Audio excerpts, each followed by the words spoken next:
sorry, this is the Tillicum Crossing in Oregon. Mm. Bikes in transit only.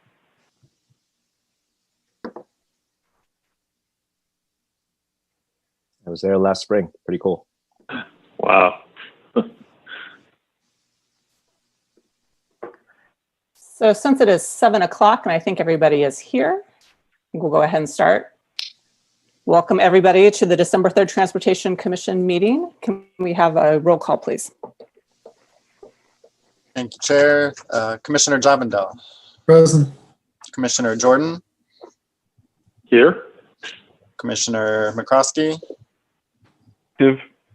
Commissioner Del Rosario. Present. And Chair Paulson. Here.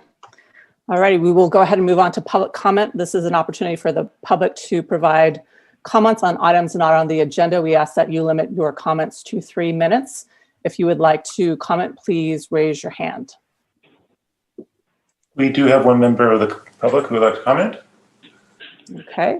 Why don't we take the public comment and then we'll take Ken. Okay.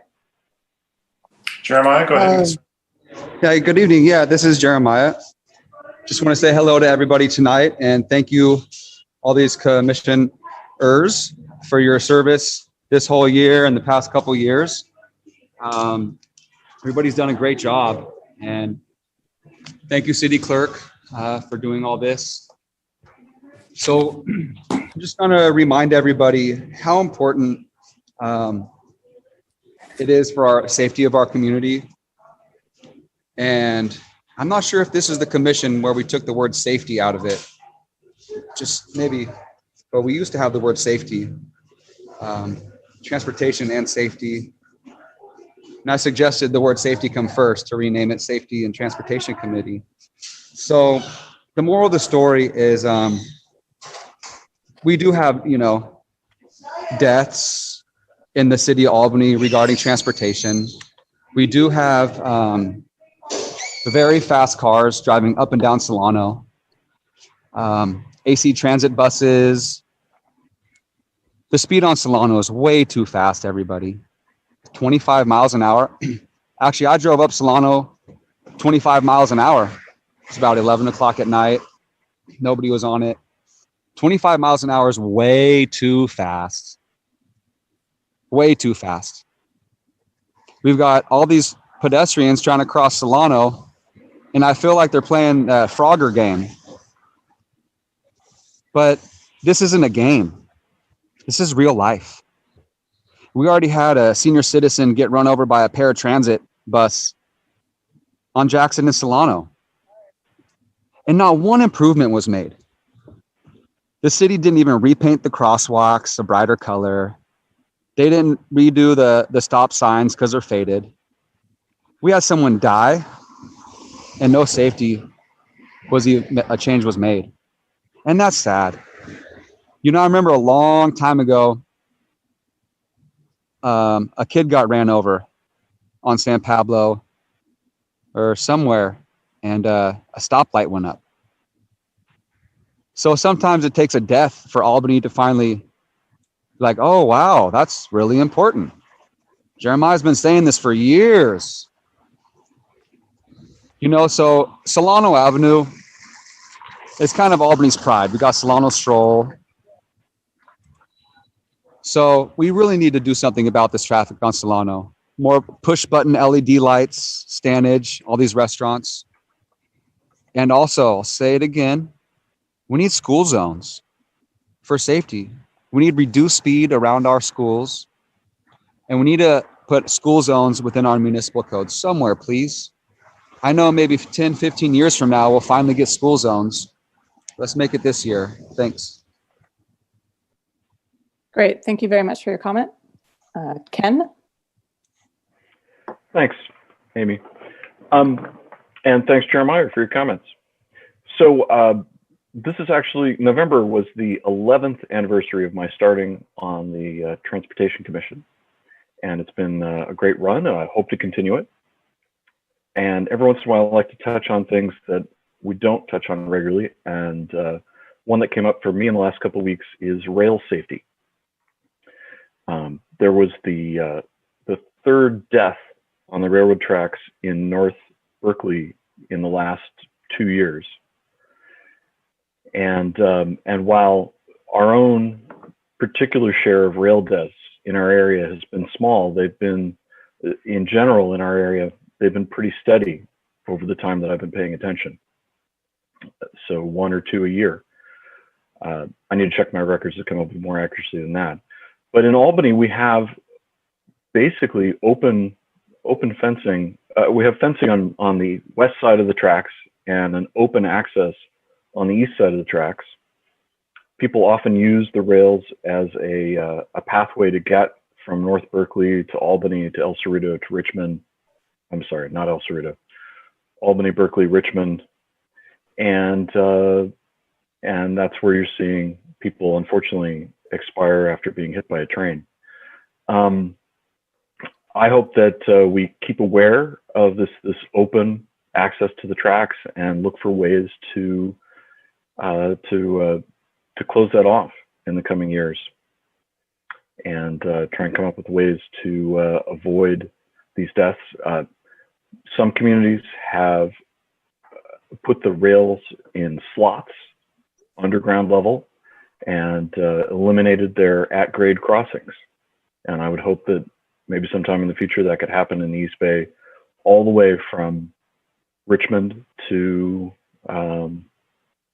down south in Oakland or further south. All right, thanks.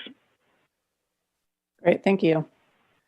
Would any other members of the public like to make a comment now? Okay, I am not seeing any raised hands, so we will go ahead and move on to Chair, real quick, sorry. was just going to note there was written correspondence that I was just going to make note of regarding speed of electric vehicles along the Greenway. Great, thank you. And I believe that's attached to our, it was attached to the agenda, correct? That's correct. Okay, great. Thank you. So we will go ahead and move on to some presentations now. We will move on to 3-1, monthly police data on collisions and citations.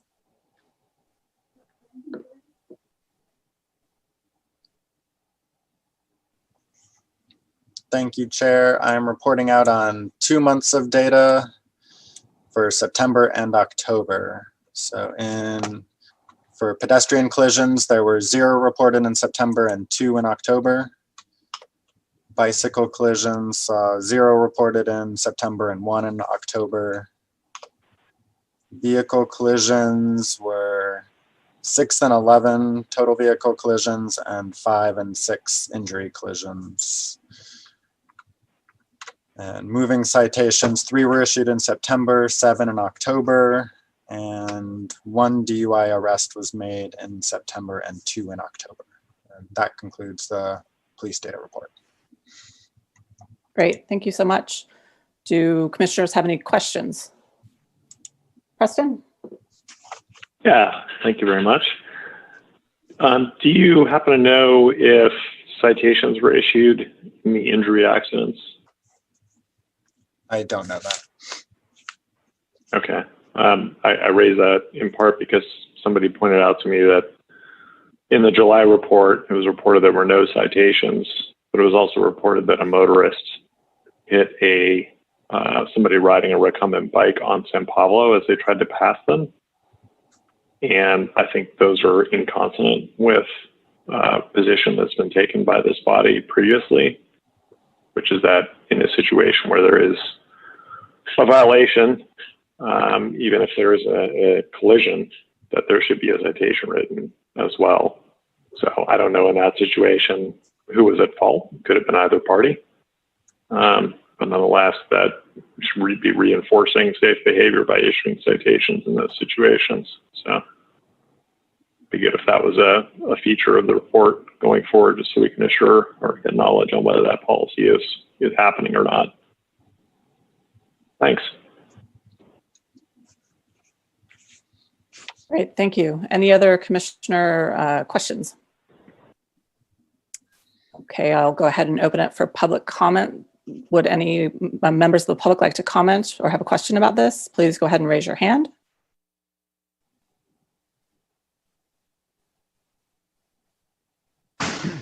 Go ahead, Jeremiah. Hi, thanks. I was just curious, are any of these around schools? Because sometimes if we were to have school zones, the fines would be doubled within the school zone. It's a state law. So, I mean, if we're having speeding around the schools or traffic collisions around the schools, I noticed Monday, Wednesday, Friday, I was there yesterday at Albany High School to pick up school lunches. And so I pull up very safely and I park, but there's a lot of cars that really pull up way too fast. And I noticed the fire department chief or some fire truck, not fire truck, the fire vehicle is up there at that time. So if there's any way we can get some sort of public safety around this kids, because there's kids walking on the sidewalk to go get school lunches, and you got all these cars driving by, and just, you would hate for someone to get run over trying to pick up some food. So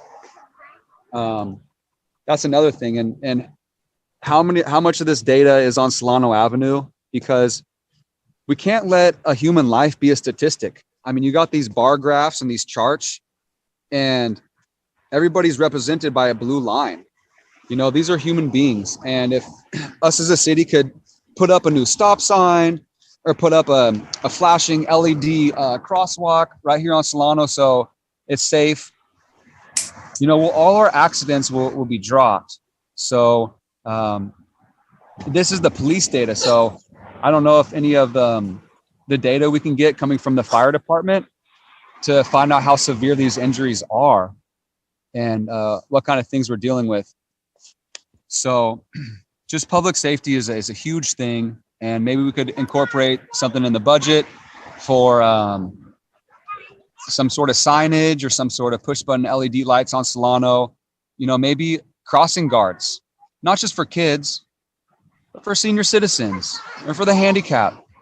You know, maybe we can open up Albany to have a group of volunteers. You know, maybe some student might like some college credit. You know, they could put on their resume for college and say, you know, they volunteered for the city. They did crossing guard once a week for an hour. But I think we really need to find ways for people to volunteer. And so, yeah, all these statistics, they're not just statistics, they're human lives. And, you know, the more accidents that we have on Solano or within the city limits, they're all preventative. You know, we got to do what we can to prevent these accidents. I know a few years ago, I worked with Alameda at the city hall, and she sent me down to Hawkins Signs to go put up some new signs on Cornell and Talbot. It was only $150 each sign. So if I could do it, we all could do it. So let's work together toward a common goal for safety. Thank you. Great, thank you. If any other members of the public would like to comment, please go ahead and raise your hand. Alrighty, I am not seeing any additional hands being raised, so I'll bring it back to the commission. Does anybody on the commission have a comment or question? Nope. Okay, so we'll go ahead and move on to the next item, which is 3-2, shared mobility data.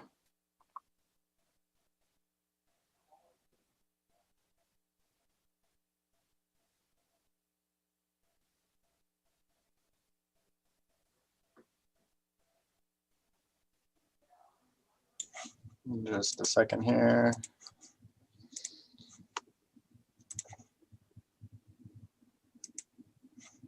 There we go.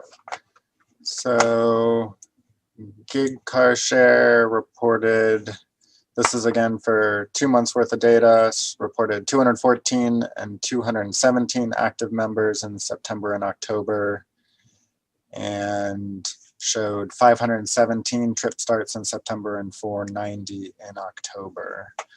They also reported that there were changes to the Alameda home zone and pricing changes. They're continuing extra cleaning and messaging their members on safety. And the final note I was going to bring up, they're requesting to report out every 2 months instead of monthly, given that we don't generally have a lot of discussion each month on this. I don't see a problem, but wanted to raise that with the commission.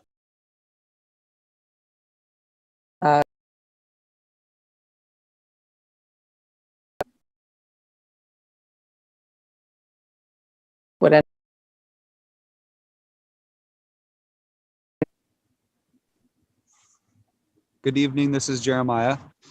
I noticed it says 2 pedestrian collisions, and then it says a police department has stopped actively enforcing this for whatever reason.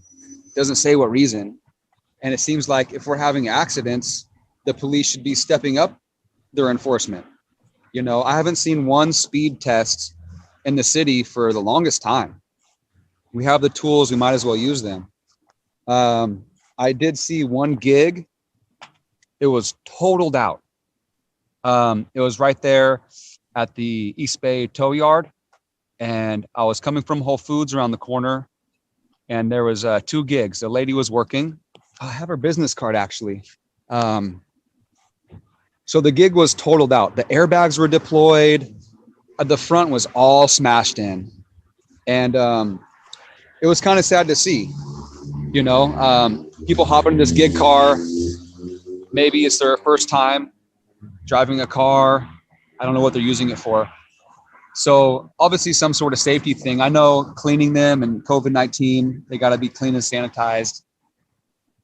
And one positive thing I want to say about gig is that it's a great thing. And I'm so happy it's allowed in Albany.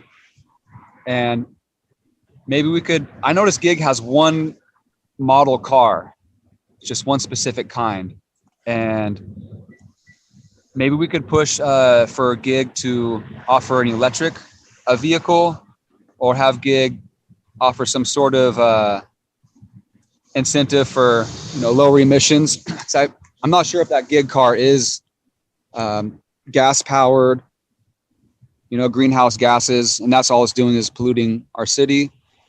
So maybe gig could offer an electric car, something like that. But also have more locations for gig to set up, things like that. Maybe some incentives for carpooling, to where, you know, we could use gig for, we can ask gig for a ride out. Let's see if gig wants to donate a gig car for use once a month in case the city member needs to, like an emergency vehicle. Someone might not be able to afford it, but maybe we could network with gig, and we could do something positive out of this. You know, all these accidents and pedestrian and all this stuff, that just comes from the level of the person driving the vehicle. So yeah, so gig should probably do some more safety things, and also gig could probably use some more networking in Albany, something like that. Maybe they can use some reflectives on the side so it's easier to see. Thank you. Great, thank you for your comment. Would any other members of the public like to comment on this item? Okay, I am not seeing any hands raised, so I'll bring it back to the commission. Any comments from the commissioners? Oh, go ahead, Preston. As a gig user, I can at least comment that they're hybrid gas electric vehicles, and so I use them frequently. Usually get about 45 to 50 miles per gallon on the trips I take. So it's really far better than the average vehicle that's out there. Great.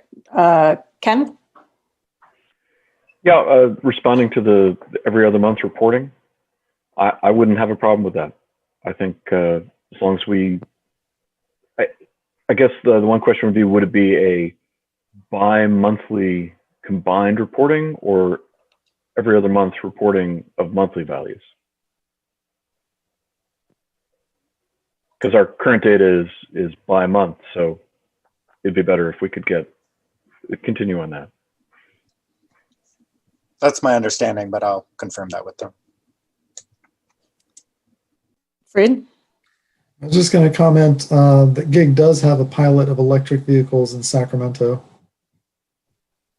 So something that they're working on. Great. Thank you. Alrighty, I don't see any other commissioners that want to comment on this item, so we will go ahead and move on to the next item, which is 4-1, modifications to stop controls and additional safety improvements at the key route boulevard intersections with Brighton Avenue, Thousand Oaks Boulevard, Portland Avenue, and Washington Avenue. Thank you, Chair Paulson. I'll introduce this item and then hand it over. So the issue of stop controls along Key Route north of Solano came up in commission discussion while reviewing designs for reconstruction of Washington Avenue at the April 23rd, 2020 commission meeting. The item was tabled at that time so that all the Key Route intersections with the same geometry could be considered at the same time and potential changes incorporated into the designs for resurfacing of Key Route Boulevard. Staff asked Parisi Transportation Consulting to review the intersections in question and provide some recommendations for safety improvements. And with that, I'll hand it over to Andrew Lee to present their recommendations. Good evening, commissioners. I have a presentation I'm going to run through.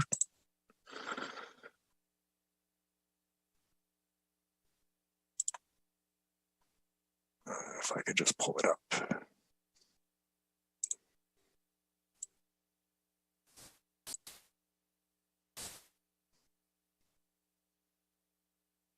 All right. Good evening. So my name is Andrew Lee.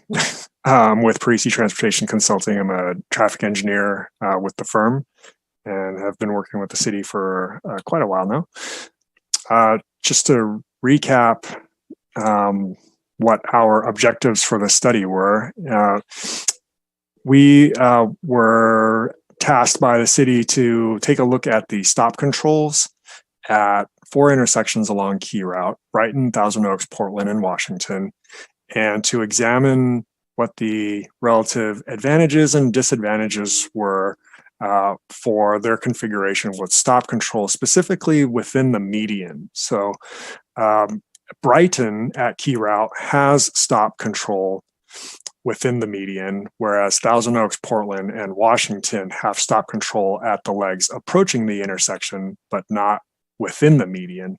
And the Key Route median is approximately 35 feet wide. So the total width of the street is quite wide. We looked at also whether there could be other recommendations to present in addition to what we found in our evaluation of the stop control. The 4 intersections that I mentioned are adjacent to high traffic generating uses, and traffic being vehicular, but also people walking, bicycling.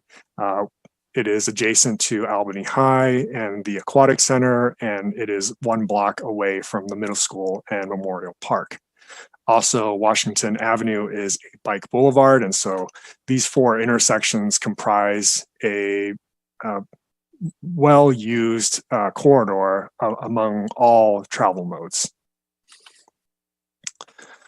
So in our evaluation for Brighton, to take a look at what sorts of conditions there were, we found that with stop control within the median, right here, that the number of conflicts at this particular intersection, being a 3-legged intersection, but in the westbound direction in particular, the approaching traffic going westbound, stopping within the median area, would have 3 crosswalks to consider when making a movement, and has to account for 2 different traffic flows approaching.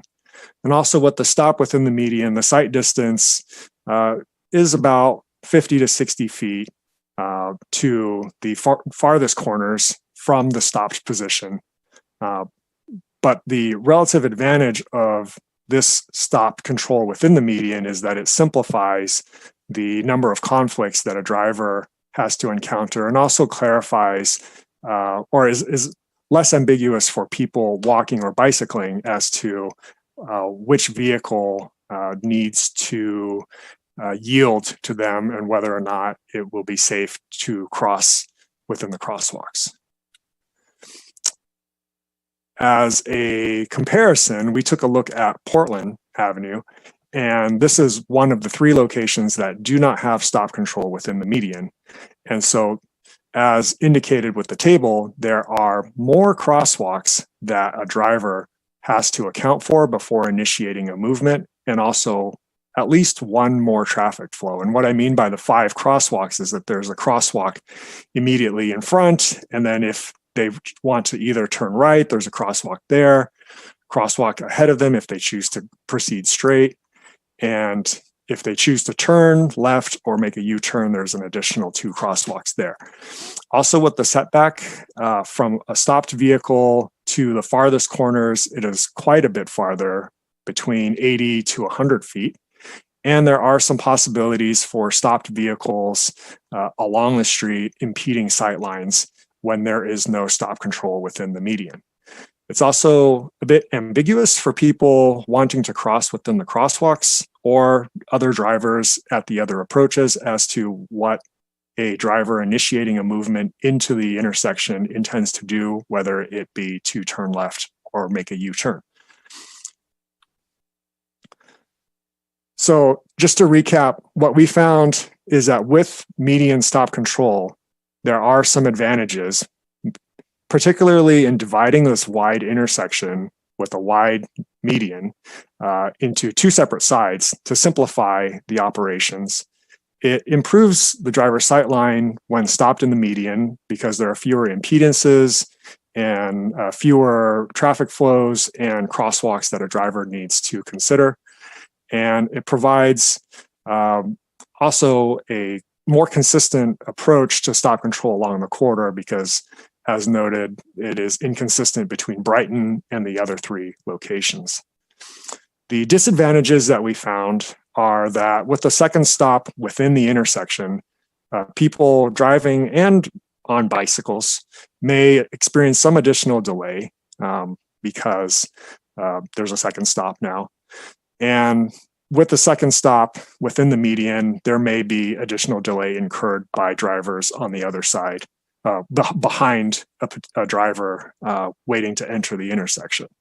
That said, 4-way stop controlled intersection or all-way stop controlled intersections are some of the more tricky locations to navigate, especially when there are a lot of people walking and bicycling, because the person walking tends to get the right of way at a location, at a crossing, and it can be confusing to drivers as to who has a right of way when people are walking. And we expected that this would be a condition experienced, especially if Albany High is in session and there are a lot of people walking to and from school.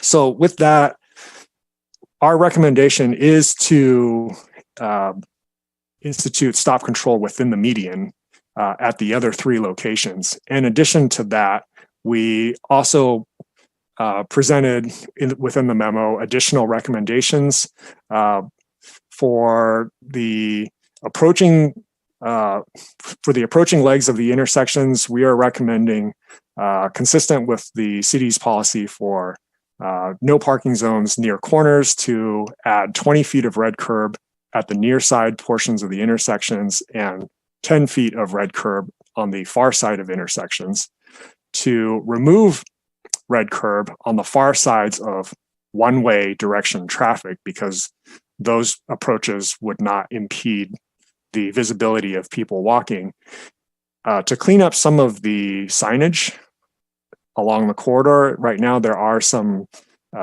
combined assemblies with warning signs at crosswalks that are also installed with stop controlled signs. And we recommend simplifying that to stop control only.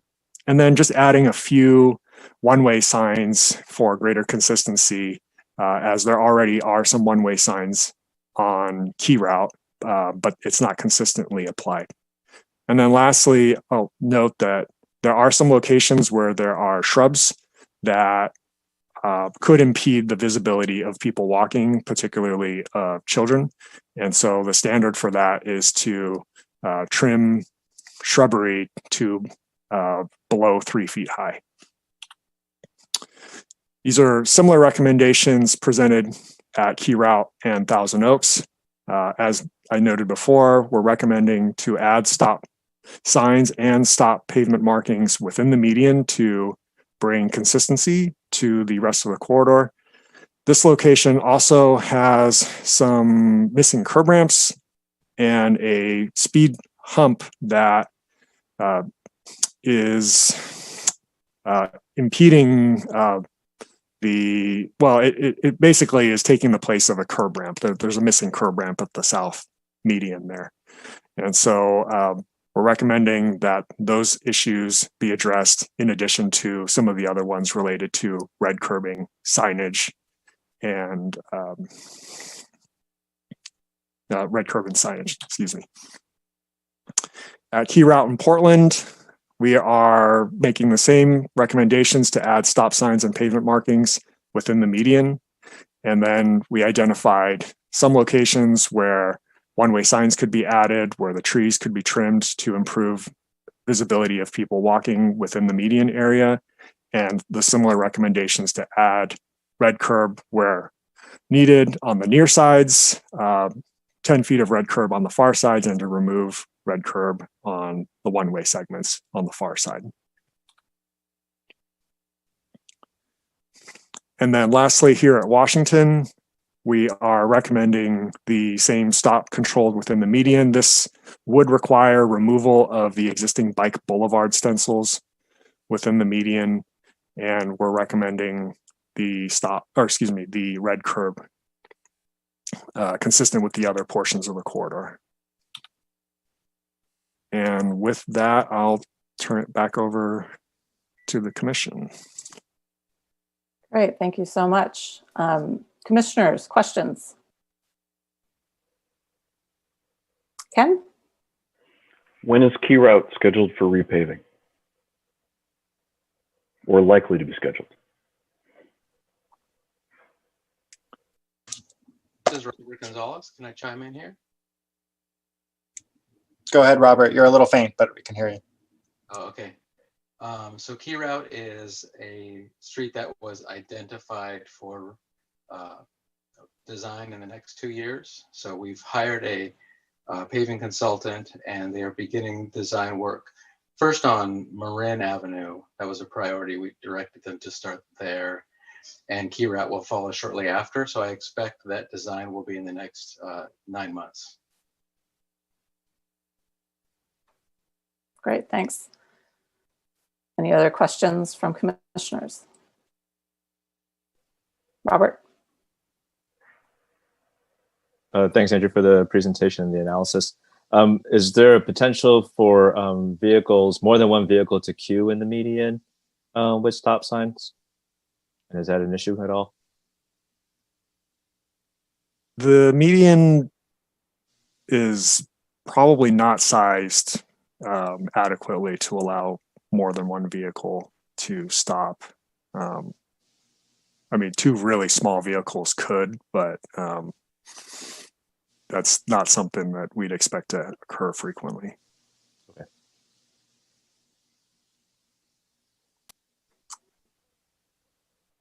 Any other commissioner questions? Okay, so I will go ahead and open up for public comment. If you would like to comment on this item, please go ahead and raise your hand. We'll start with Jeremiah. Please go ahead. Hi, thank you, sir. So yeah, I was wondering on these intersections, why so many red parking spaces? I mean, they don't even look big enough for a fire truck to park there. Is it? Oh, okay. I just realized it's probably so it's easier to see around the corner, because if you have cars parking on the corner, the vision's kind of blocked in a way. Okay, that makes sense a little bit. But still though, what are you gonna do about where those cars are gonna be parked? Also, hey, Preston, do you think we could add a bike lane down Key Route? I mean, I don't know if it's possible, because it seems like a safe way to go. I don't know if Santa Fe, I'm not too particular with these bike routes, but I'm willing to learn. Does Santa Fe connect somehow with Key Route? And then maybe we can incorporate some sort of, maybe it already is, so it's probably already there. Good job, you guys.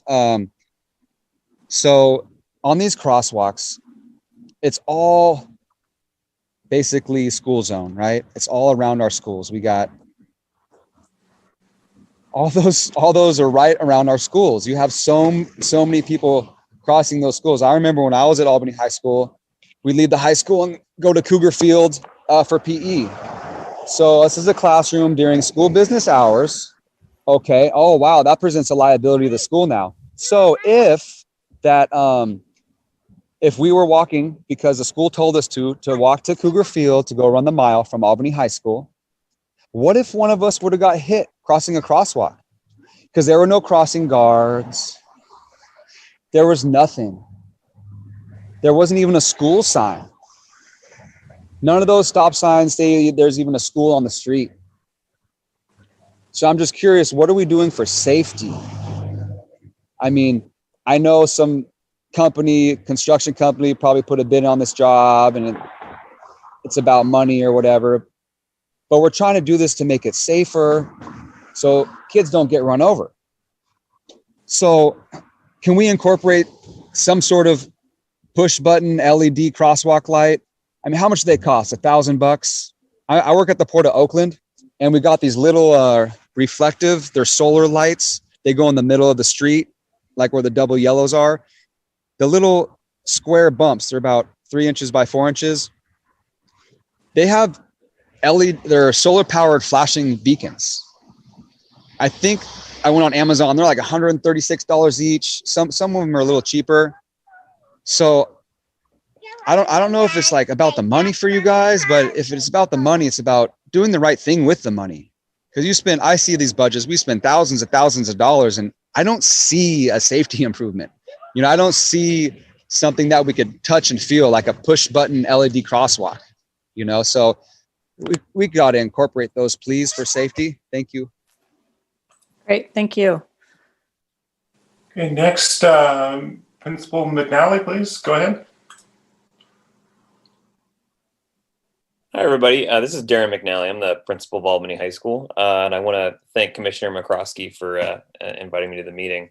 And I just have a few comments. I mean, I think actually the previous speaker actually made some great points about safety, and I'm just curious if some of this planning kind of was taking into account the safety considerations. We have had situations, of course, not recently, where students or staff members have actually been hit by cars in the crosswalks around the school. And then just another question I would have is, would this change kind of the number of cars that would be coming through that area or the speed at which they would go through the area? Because on a school day, now that we are especially sharing our campus with some elementary school students, in a typical school day, our block actually will have around 1,600 people working on it. And so I would be a little bit concerned if traffic's being slowed down in that area. And thank you. Those are just my two questions. Great, thank you.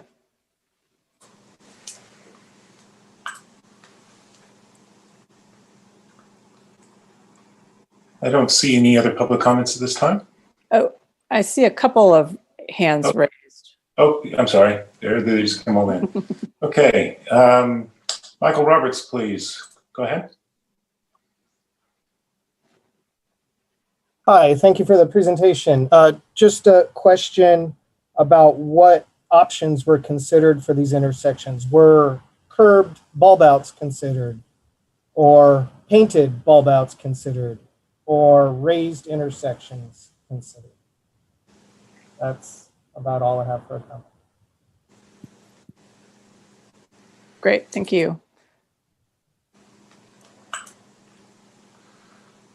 Next, Brad Carlton, please.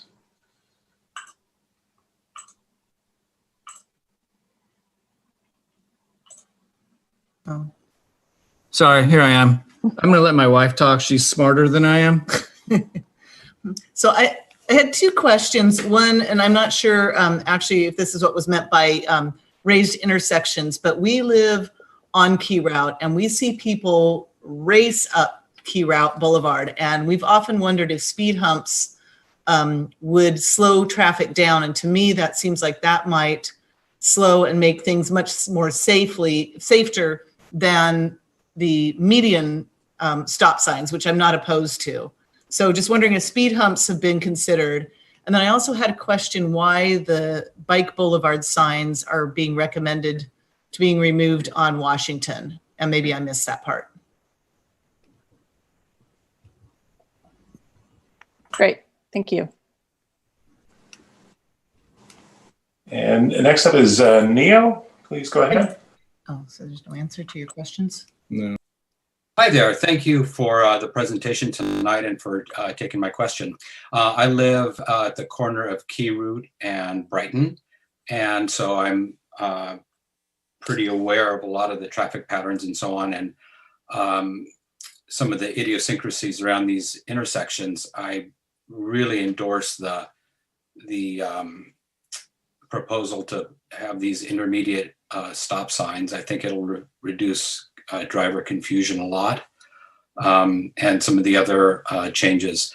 The one thing that I do have a question about is the some of the extensive red curbing in particular, and this I suppose is self-interested to some extent, but you know, for example, at the southwest corner of Key Route and Brighton, where we are, to paint out that 20 feet of curb would pretty significantly impact just the ability to park in the area, as it does get parked up, especially when school is in session, and which is fine if there's a, you know, a really solid safety benefit, but I'm just not clear on what the line of sight is that's going to benefit, because it seems like people who are heading east on Brighton are looking to the north, and then they're stopping, and then they're stopping again at the median.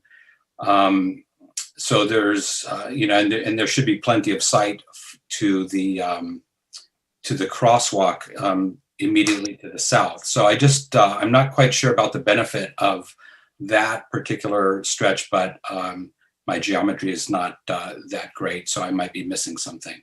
And I also wanted to reiterate the previous commenters' identification of the racing up and down Key Route. One of the other significant problems is that people do drive pretty fast through there. We do have a couple of speed humps on the block heading south between Brighton and Thousand Oaks. But that is about it. And often people will be heading south out of El Cerrito, you know, on Ashbury, and they just are going really fast and even just blaze through the intersection at Brighton. So I don't know if there's something that can be done to slow people down before they hit that intersection with maybe a speed hump or something on the other side or at the Albany border with El Cerrito, but I think that would be beneficial. Thank you. Great, thank you so much. For those of you that are asking questions, those will be collected and we'll try to respond to them at the end of public comment. Ian McLeod, please go ahead, Ian. Good evening, staff and commissioners. I live right nearby. I live on Spokane Avenue, so I experience these intersections on a regular basis. You know, and I can really attest to the fact that especially Portland and Key Route is extremely congested at school pickup and drop-off times, especially in the mornings. And it is a really chaotic environment. And I think adding those stop signs would be a great idea at that intersection, especially, and also at the other end at Thousand Oaks, although I imagine it gets a little less traffic. But I think anything that slows drivers down, given the numbers of students there, I think is a good idea. It does get really confusing there in the morning if you're trying to go through and you've got students coming in all directions, drivers turning in all directions. So anything that slows things down and makes people look more, I think is great. The biggest problem I have on Key Route is the shrubbery at the intersections in the median strips that are basically in the line of the sidewalks. I think that was a huge mistake to plant anything over 2 feet high, and I think everything should be cut down to like lower than 2 feet. when I'm walking in those intersections, I'm basically blocked from the other side of the street by the shrubbery. And then you have to go around a curving sidewalk, which I think are also impractical and kind of a mistake at the median. Those curving sidewalks should be straightened out and made wider and, you know, give people more visibility on those corner or on those median sections. You know, that's the biggest hazard in my mind from what I've experienced living and driving and walking and jogging there is the shrubbery is the biggest danger. The other issue I have is at Washington. I don't see that as a very congested intersection, and I don't think the stop signs are really necessary there. It's also a bike boulevard, so I would not support putting another stop sign on a bike boulevard. I think we want to make bike boulevards as easy to move through as possible for cyclists, especially as it's parallel to Solano. You know, and it's a possible way up and down, you know, to get to destinations up and down along Solano. We don't want to make that any harder. So that's about it for my comments. But in general, I think anything that slows traffic down around the high school would be a good thing. Thank you. Great, thank you. And I think we have one more commenter. No. Two. Sorry, they aren't showing up on my screen. But if you want to call them in, I'll start the clock. Brad Carlton? I believe they already went. Oh, did they already go? Okay. Okay, so we'll go ahead and close public comments and come back to the commission. But before we start with the commission, for staff, for Andrew and Justin, there were a lot of questions. I've taken notes, but I'm sure you've taken notes too. Do you think we could go through and respond to some of the questions and concerns that people raised? Sure. Okay, do you want to just go ahead and dive in, or I cut some of those. Feel free to ask some others if I don't catch more, or I'll hand it over to Andrew if he has more. So regarding the question about bike lanes, the signage and striping plan does have a southbound bike lane, which should get installed with the delivery of the remainder of the signage and striping plan. So that is separate from the study.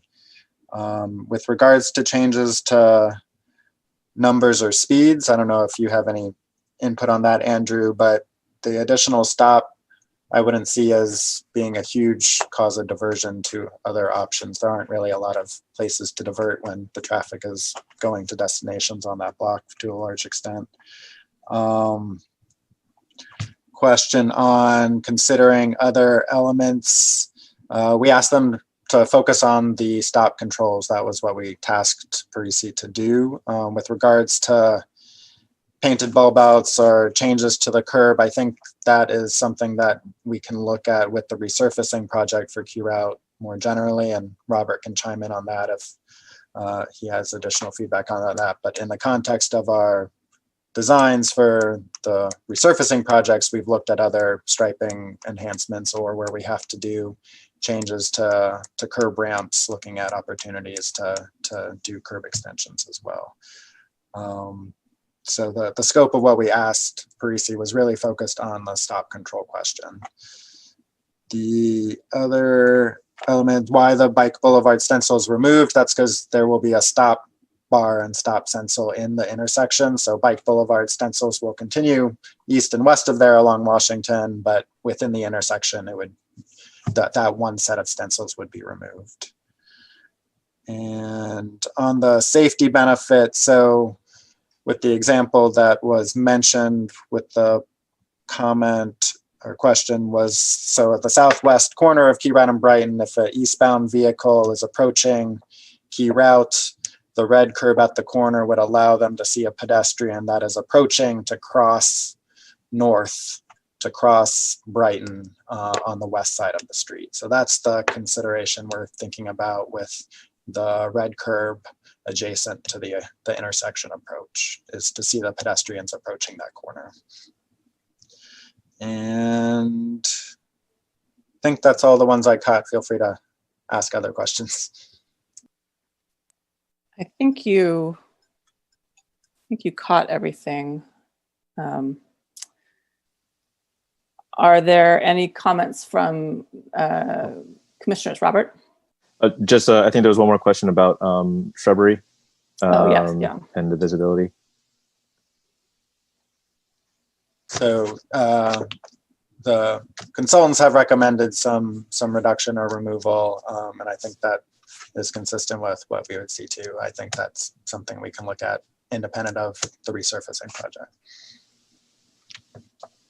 And there was also a question about straightening some of those sidewalks on the medians. I think some of them are curved now.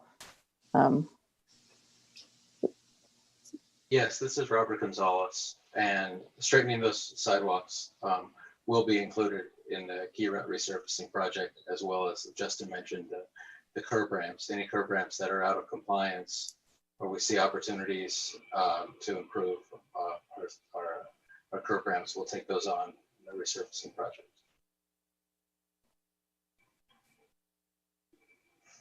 Great, thank you. And so Justin, just to clarify, so when the city, or when it's proposed to add red paint at intersections, that's for visibility, for pedestrian visibility. Is that, I just want to be clear that, yeah. That's correct. Okay. And it's a citywide policy. So it's happening all over the city. We're not just targeting this area. Okay, so commissioner comments.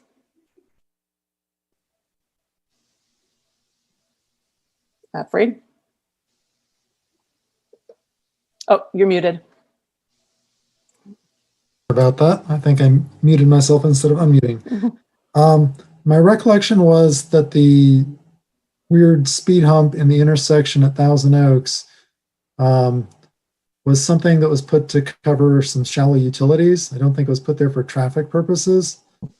So that might be worth looking into before we plan to remove it.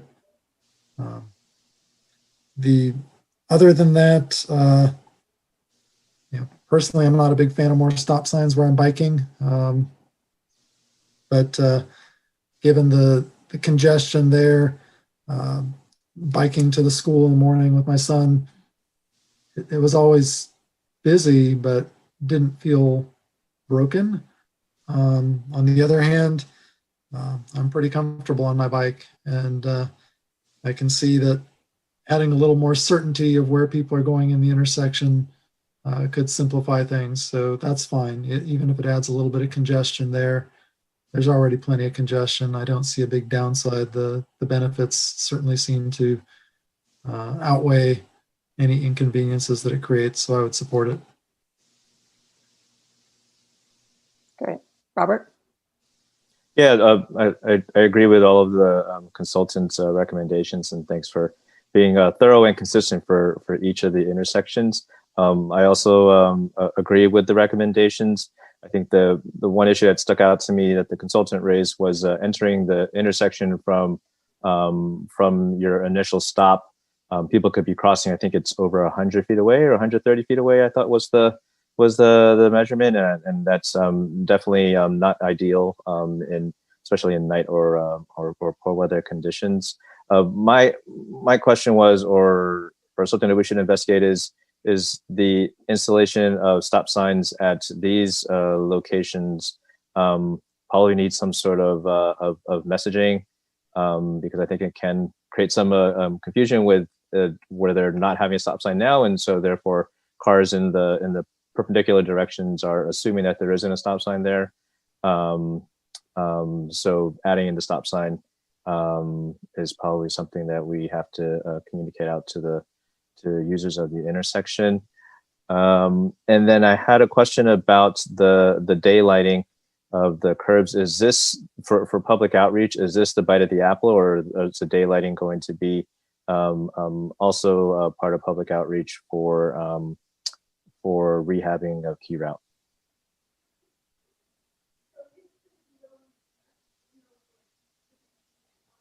Yeah, this is Robert Gonzalez again.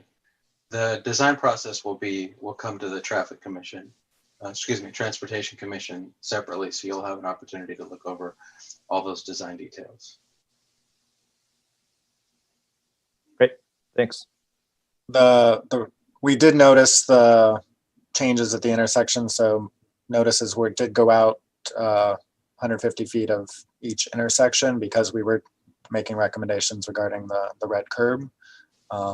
So that I guess would be covered by the current notice. So for changing additional parking for the resurfacing, we could revisit. I guess I'm unclear whether you're suggesting we do that again when it comes back as a complete design for the roadway as a second round, or you question? Yeah, I think you answered, or you clarified it, that there was sufficient noticing done for this process, this initial process. So that's good.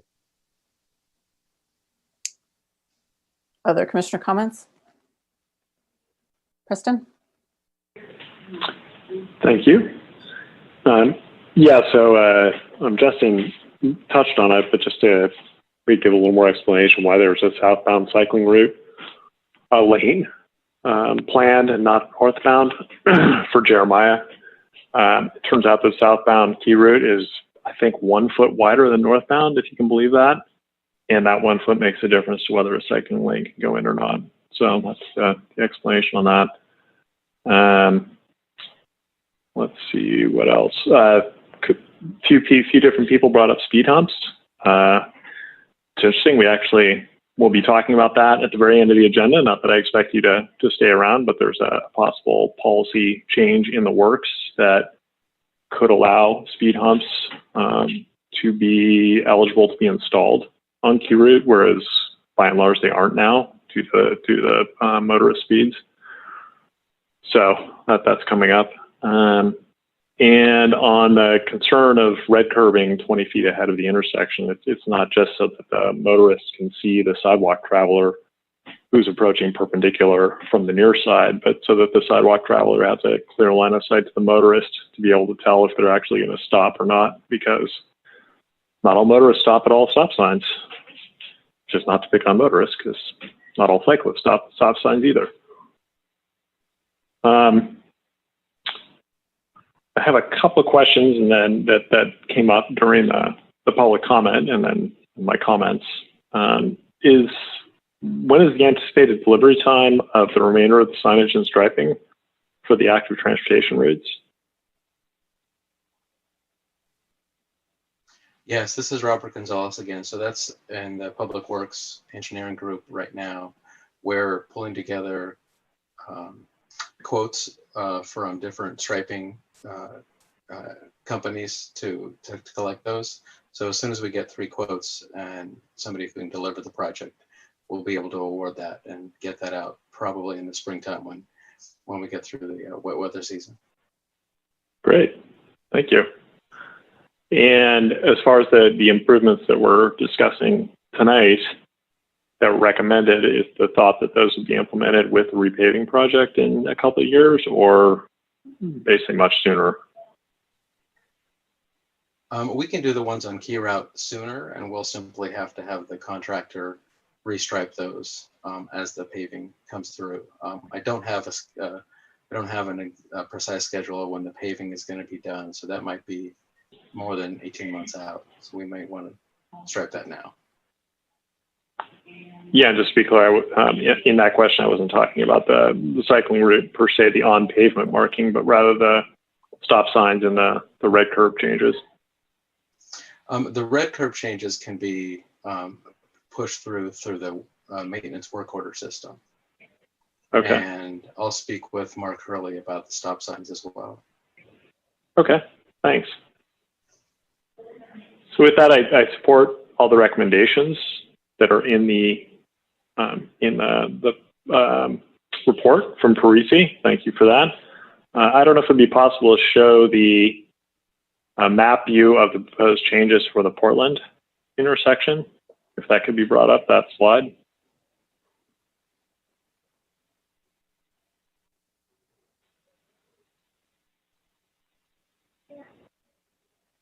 Thanks. Thanks, Andrew. So there's, the report has both a sort of a textual listing of the improvements, and then it has this visual of the improvements. And I noticed, at least in this one case, that the add 20 feet of red curb southbound on the median side, which is shown here in the visual, is not listed in the text. So I'd encourage you to make sure that the two are consistent, because I know when I'm doing project management, sometimes those inconsistencies can really come back and bite you. And then a note on this visual, and it's also missing from the text, there's no 20 feet of red curb on the southbound on Key Route, the house side. So maybe, you know, the car in this image is shown parked a little ways back, but it's actually a very short red curb right now. So that would be an addition that would need to be made. And let's see. Yeah, I second those who are saying the shrubs and trees and whatnot on the end caps need to be cut down. That's obviously a bad idea right from the get-go. And I recommend, you know, it's for the commission to agree or not, but that all that vegetation should just be removed. It's got to get down to 2 feet. It's going to regrow. It's just a maintenance hassle to keep it at the right height. You know, if you're talking about trying to keep it between 2 and 3 feet, I don't know how often somebody would have to pay attention to doing that. And unless somebody in Public Works tells me otherwise, since that's the maintenance group, it seems better just to remove that vegetation now and replace it with grass like the rest of the median, just to simplify the maintenance and cut that hazard. And you can see, particularly in this image that we're looking at right now, the sidewalk at the end cap on the south side is in complete shade, and people who are crossing are in that deep shade with sunlight to both sides, and they're also behind trees and vegetation. So it's just going to make it very hard for a southbound motorist to be able to discern that they're there with everything else that's going on visually in the screening. So that would be a recommendation I would ask the commission to add or consider adding. And it was unclear to me in the report. It said it recommended removing the school crossing signs from the stop sign poles as a standard practice, not to have 2 control signs on one pole or a warning sign and a control sign on one pole. It may have been in there. I'm not sure. If it was, I didn't see it. I apologize. If there's a recommendation to install those school crossing warning signs, you know, further up the block back from the crossings on their own pole, whether it be a new pole or a pole of opportunity that exists. And let's see. I'm really thrilled to hear that there's a plan to straighten those sidewalks across the end caps at some point in time. Those have bothered me for, I don't know, going on 20 years now. I know one of the commenters brought up not necessarily needing to add a stop sign at the Washington intersection on the bike boulevard there. I ride that boulevard on bike, not frequently like every week, but frequently enough. And to my perception, it's always a bit nerve-wracking because the intersection distance is so far that it's kind of hard to know for sure when I enter the intersection on Washington that the motorists on the far side see me and are going to give me the right of way or not give me the right of way, exactly what's going on. So yes, well, I'm not inclined to add stop signs to bike boulevards either. I think on balance, from my experience, it's just my anecdotal experience, it would actually help organize right of way clarity. And that's what I have. Thanks. Great, thank you. Ken? Right. I want to thank again staff for bringing this to us so soon after it came up in another project and bring it back and with a full analysis. This is great. I'm very supportive of all of the basic recommendations from engineers. And I agree with Preston that the shrubbery should be 2 feet or less. I'm trying not to make a Monty Python reference, but it might escape me at some point. You'll have to excuse me. Okay, I already did. Sorry. So I lost my train of thought. I'm sorry. The red curbs are something we're doing throughout the city. I personally have spent a lot more time driving in this area because I had an injured student. And whereas before I forced my children to get themselves to high school, when my student became injured, I did a lot of driving at pickup and drop off time.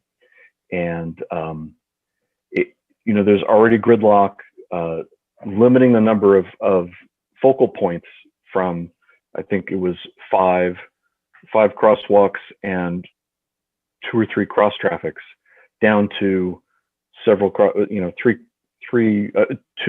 potential car starting points and 1 or 2 crosswalks is just fabulous. It's going to make a big difference. Should bring the tension level in the intersection down, and hopefully make it much safer and feel safer for pedestrians and active transportation users. I'm not clear on what we need to do here. Are you just taking comments, or do we need to make a recommendation?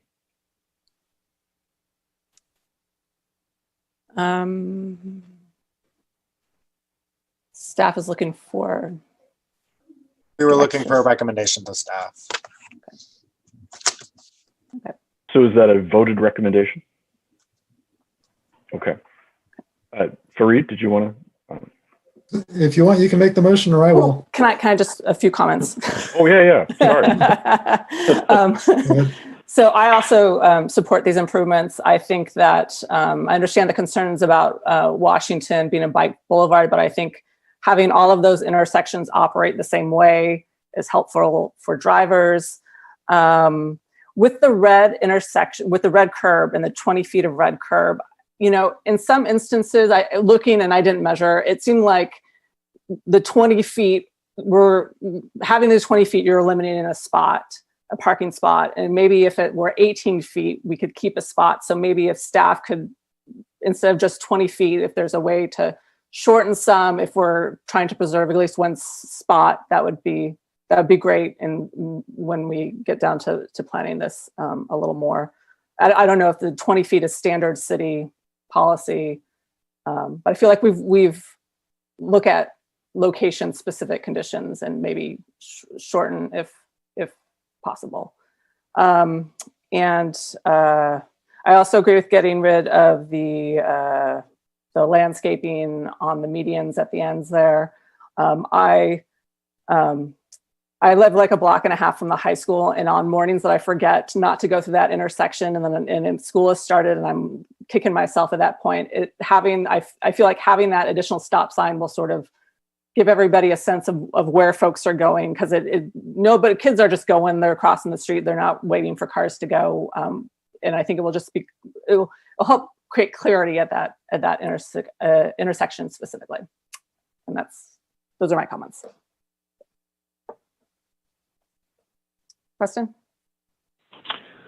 I did want to note that there are red curbs that are proposed for removal on Key Route on the going away from the intersection. I don't know that it's one-for-one replacement. I don't know if that calculation's been done, but I think it's at least worth noting that. And if there is at least some impression, either by Andrew or staff, on what the balance is, like how many spaces might be lost, that might be helpful for people to hear. It's not one-to-one removal and replacement, but it's maybe quarter to a half getting back with the removal of some of the red curb, would be my estimate.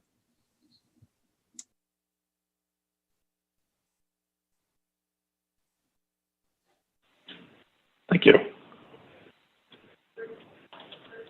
So I guess I'll go ahead and make a motion.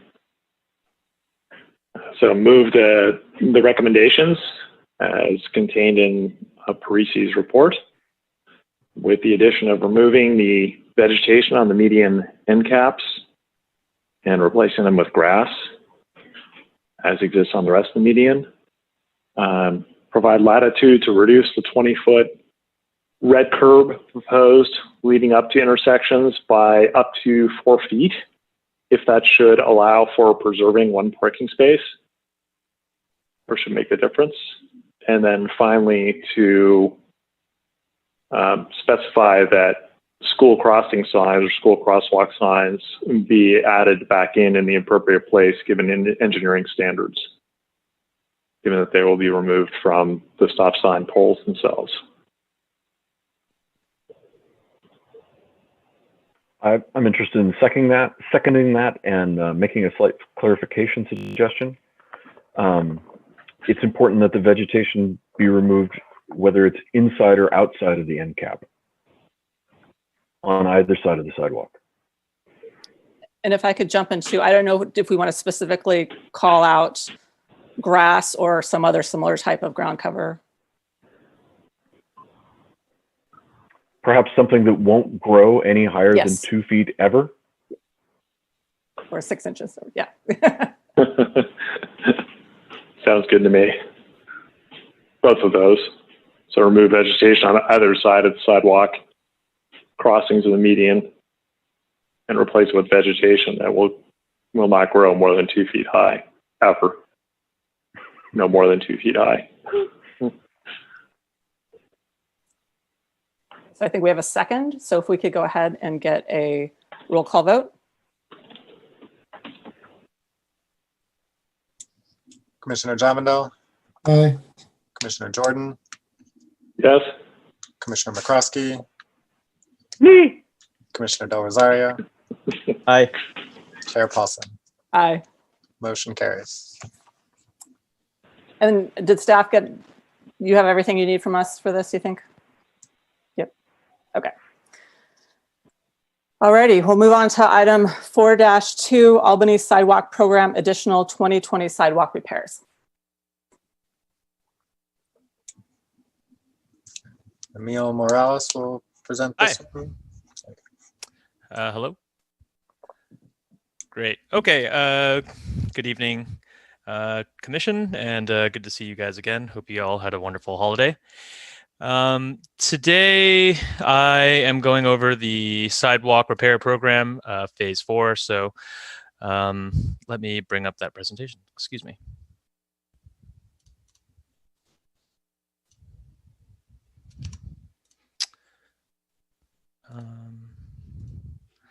Okay.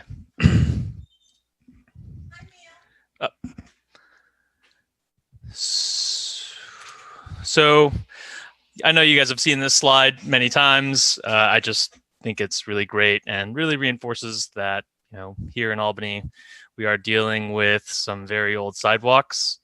And the point of this program is to improve those sidewalks. And we need to kind of understand where we're coming from to put it into context. So today I will talk about some of the work that we did in phase 3, which completed at the beginning of this month, talking about how we are prioritizing the repairs and how some of those prioritizations have changed for this phase, including a repair list, the map, what is outstanding, and as well as asking for the recommendation from the Commission to the Council to approve this project. So this is one of the sidewalks, actually a stretch of Pomona that was replaced in this last phase. As you know, walking around the city, a lot of the street trees in Albany have caused some problems for the sidewalks. And here I feel that the contractor did a very good job and added a nice tasteful curve. Those of you who are looking at the photo closely will know that this is not exactly the same location. It's one house up, but still looks great. This is at 1102 Curtis. The sidewalk was damaged by trees and had some pretty horrific alligator cracking, and it was replaced and it came out really nice. So this is the previously approved prioritization criteria. Just to go over it in summation, Group A was given to special access needs, and some of those were handled in this past phase. For example, the Orientation Center for the Blind on Adams Street had requested several locations where we had some, disabled pedestrians, where there had been some problems with some of the vertical discontinuities, as well as a legally blind individual who was having trouble accessing the front of her house because of a sidewalk issue. Those are the kinds of issues that we would put into Group A. And then Group B really formed the backbone of our selection, which was using the ATP network. So that included properties along Santa Fe, Solano, San Pablo, Marin, et cetera, the larger streets that were determined to be part of Albany's transportation network. And this was done in a study back in 2011, I believe.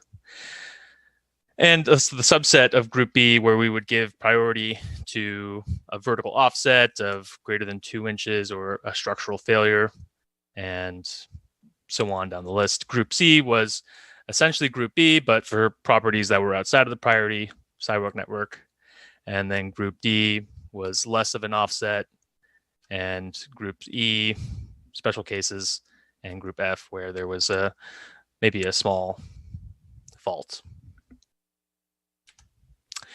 And for this phase, which I anticipate to be the last using this kind of a database that we've been using, the prioritization criteria has switched.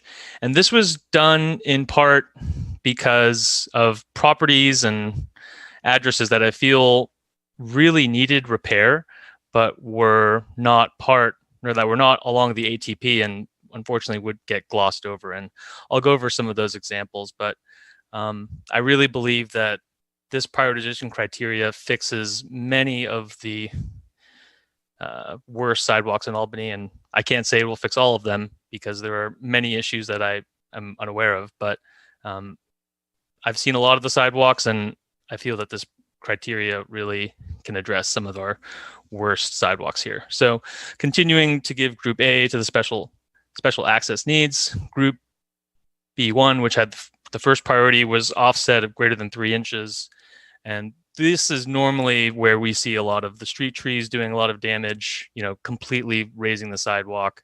There are many of these locations throughout Albany, and a lot of the issues that were along the ATP had been resolved, and I wanted to get a little bit more into areas that were not along the ATP to really take care of some of these terrible issues. Group B2, an offset greater than 2 inches or major alligator cracking. We'll look at an example of that in the next slide. And then greater than 60 square feet of major alligator cracking. And this was to address really long stretches of sidewalk where someone could be walking or a wheelchair could be, could go over that area, but it would be really uncomfortable. 60 square feet seemed to be the Goldilocks and Three Bears kind of compromise between getting a good number of sidewalk areas for repair and also really getting a good, adding a lot of square footage to the project and just getting more sidewalk replaced. And then Group C was given the priority sidewalk network, where there was an offset that was maybe less than 2 inches, but greater than ½ inch. So Commissioner Jordan had actually pointed out this address that I had noted previously. And, this is at 537 Cornell on the left. And this is just, the sidewalk is really beat up here. And it's not along the ATP network, but there is, there is significant foot traffic there because people are trying to access El Cerrito Plaza. And that's something that maybe wasn't taken into account for the ATP, but Albany is a very active community. And I get a lot of phone calls from people, And I know that there are areas that a lot of people walk that are not necessarily along the priority network that I think really need some TLC. Another example is at 961 Ventura, which is a little higher in Albany, but there's as all of Albany, there's a lot of active residents. People like to walk around, and these kinds of areas would perhaps get overlooked using the old prioritization criteria. So we looked at our sidewalk database, which has over 800 locations. These locations are either from surveys that have been done by city staff. A majority of these locations are called in by Albany residents, and that's, I want to say thank you to everyone who calls in and lets me know or lets Public Works know, because there's a lot of sidewalk in Albany, and it's difficult to really have a finger on the pulse. And sidewalks, I've learned, are very dynamic. I get phone calls from people who say that they've replaced their sidewalks 5 years ago and they're experiencing some uplift, and it's difficult. So things are changing, and we did the best we could from the information that we had. So as I mentioned before, sidewalks that had a really significant displacement. I mean, 3 inches is it's a lot. The typical sidewalk section is 4 inches, so you're seeing 75% of the sidewalk if you're seeing 3-inch displacement.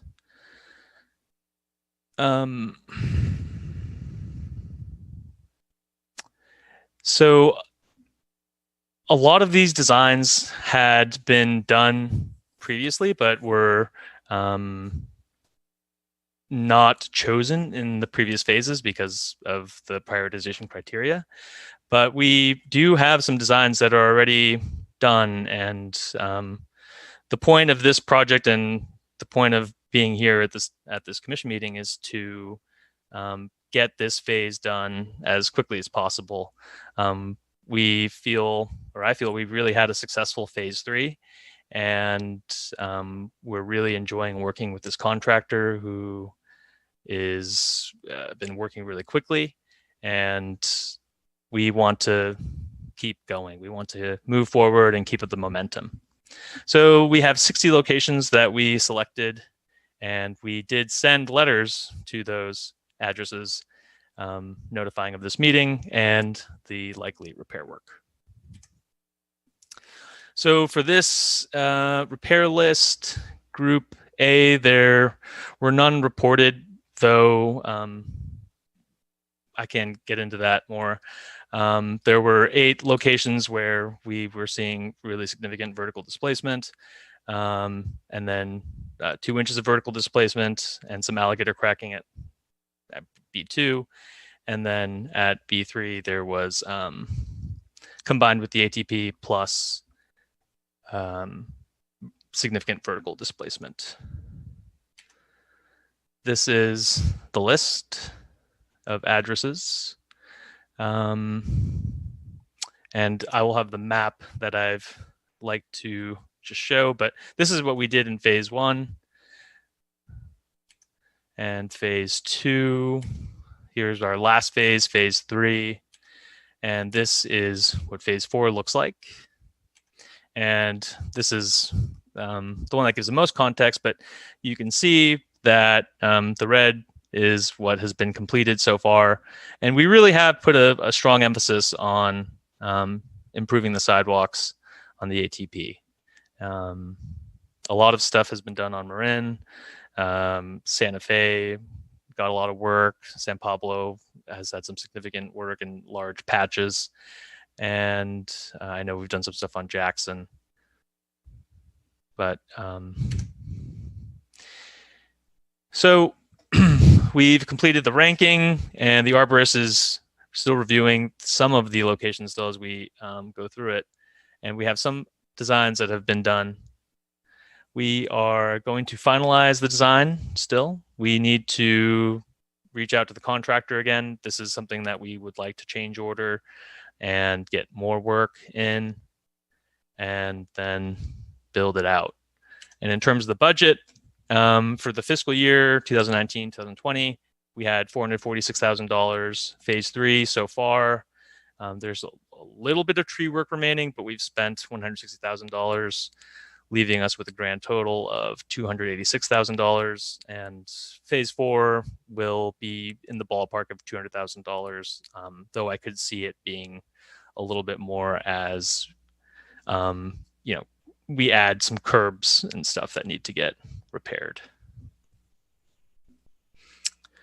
So to summarize it up, we are asking that the commission recommend that the city council authorize a change order to the sidewalk rehab project for phase 3 so that we can do some additional sidewalk improvements at these locations that we've proposed in this presentation.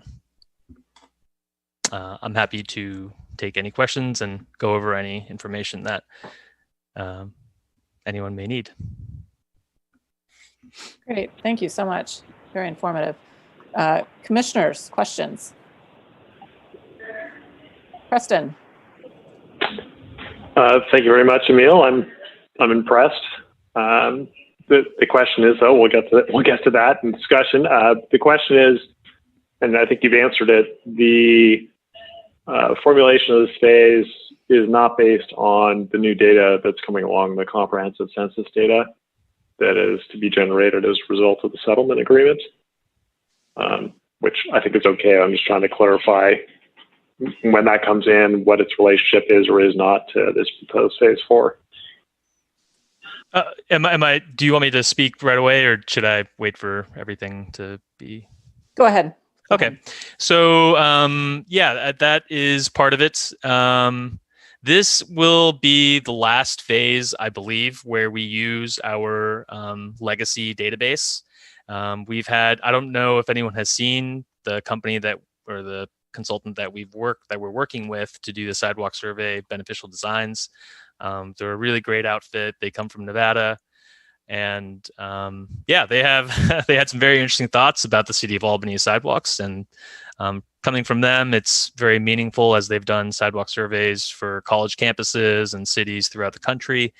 And yeah, it's interesting to hear what they have to say.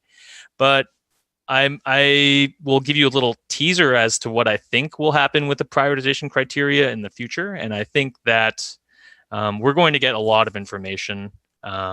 A lot of information that will be in the form of a GIS database, which is going to be helpful for tracking. The prioritization criteria is something that I've been talking about with our director, Mark Hurley, and it'll be something that I think we'll go to the commission with as well.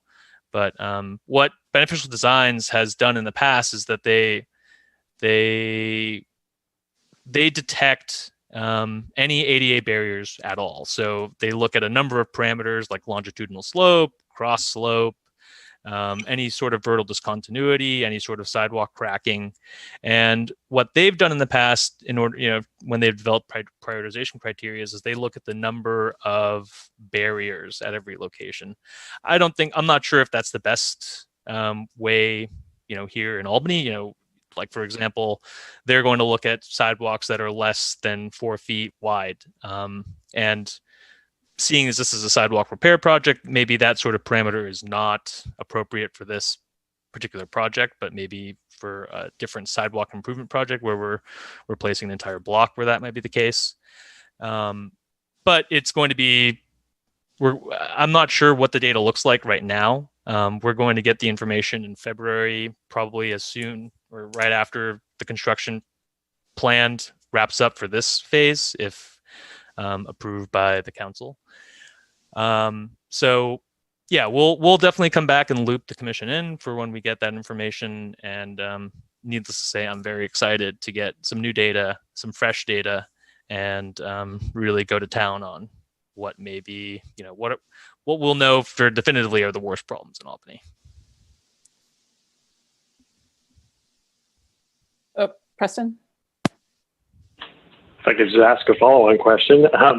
Thanks very much. So now I'm curious if you could share maybe just 2 of the interesting observations that they had, that they shared with you. Well, yeah, I mean, I will try and say it nicely, but they were not, they've seen better sidewalks, in almost every other location that they've been out to survey, which is a testament to, as the second slide here, this is, some of these sidewalks were built in the early 1900s, and they're not perfect. Some have somehow made it all the way here, and others have not. So, yeah, their initial reaction was there are problems here, but as being consultants and being paid by the city, they're very happy to help. Another observation that they made were that the city residents were very inquisitive, very curious, and very proactive in the community. And that's not something that they were used to, but they welcome it. And yeah, a little bit of Albany pride there. So those were two major observations that I got from them. Right on. Thanks so much. Other commissioner questions? Robert?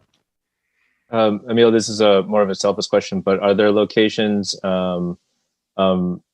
adjacent to the zone around my residence? And if so, do I have to recuse myself?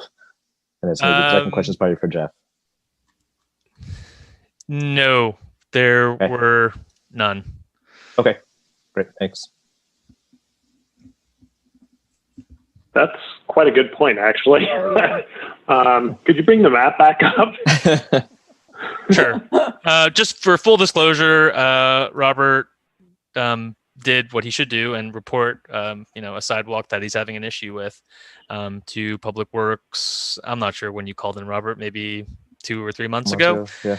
And, I went out, did an inspection, and it did not fit the parameters for this particular phase. But I will say that this phase, in my mind, with the data that we have currently, will fix a lot of the major problems that I see in the city just walking around. And what I hear from when people call in. But thanks again for calling in. I recommend, I don't care who you are, but I think everyone should call in and report sidewalks so we can get data. This is a citywide project. Yeah, if you could bring, well, I think we need to see the map. Because, oh, sorry. It wasn't, okay. I thought it was showing, actually. My apologies. It's all right.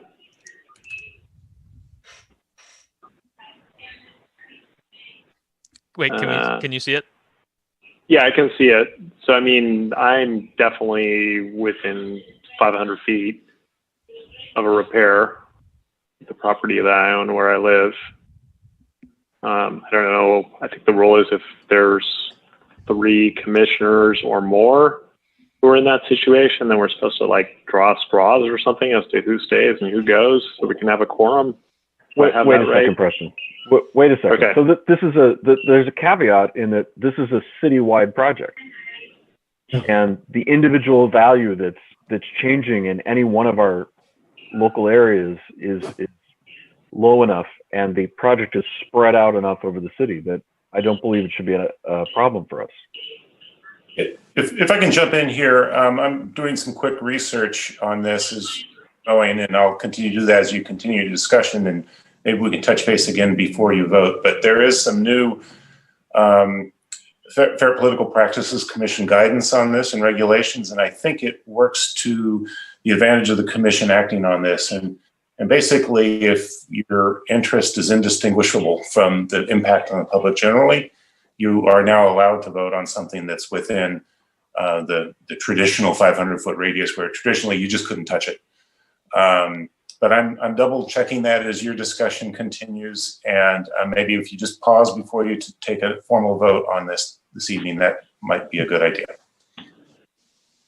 I mean, looking at this map, it seems like, to my knowledge, which may not be entirely accurate, that at least 4 of the commissioners are within 500 feet of a repair. Yeah, it looks like it. Yeah, I think I am too. With Commissioner Javendel not within 400 feet of I am. proposed repair. There's one on Washington. Oh yeah, there is. Oh yeah, very tiny. Okay, so it's all of us. All Almost right. disappeared in the lettering. My Yeah, recollection, it sure did. based on what, well, not just based on what Jeff's saying, but consistent with what Jeff is saying, is that in the past, when paving projects came up, our understanding was that paving is of universal benefit, and you don't have to recuse yourself for something like that. That's part of, even if it's not a citywide paving. But I'm happy to go with whatever the guidance is here. I have no need, as long as we as a commission can act, to necessarily be one of the ones voting on it. But I do think that there's an exemption for it, same as there is for street paving. Back on the project, I want to say it's great to see that the criteria are evolving to meet the needs. As someone who was involved with creating those criteria originally, I mean, we were just making them up, right? Trying to figure out what might work. And it's great to see that now we have somebody on staff who has a lot of knowledge and can actually zero down to what needs to work. So it's great to see. I was wondering if you can give us an idea of the relative price per square foot that this contract represents. On average, it's about $22 a square foot. That includes like tree work and other like tree root removal. The sidewalk replacement itself is just a flat $20 a square foot, and the amount of tree roots that we're removing, amongst all the work that we're doing, it ends up being fairly insignificant relative to the cost of replacing the sidewalk. So it's somewhere around $20, a little bit more than that. Great. Yeah, and that's a perfectly appropriate way to look at it. In aggregate, that's the goal. So terrific. Any other commissioner questions?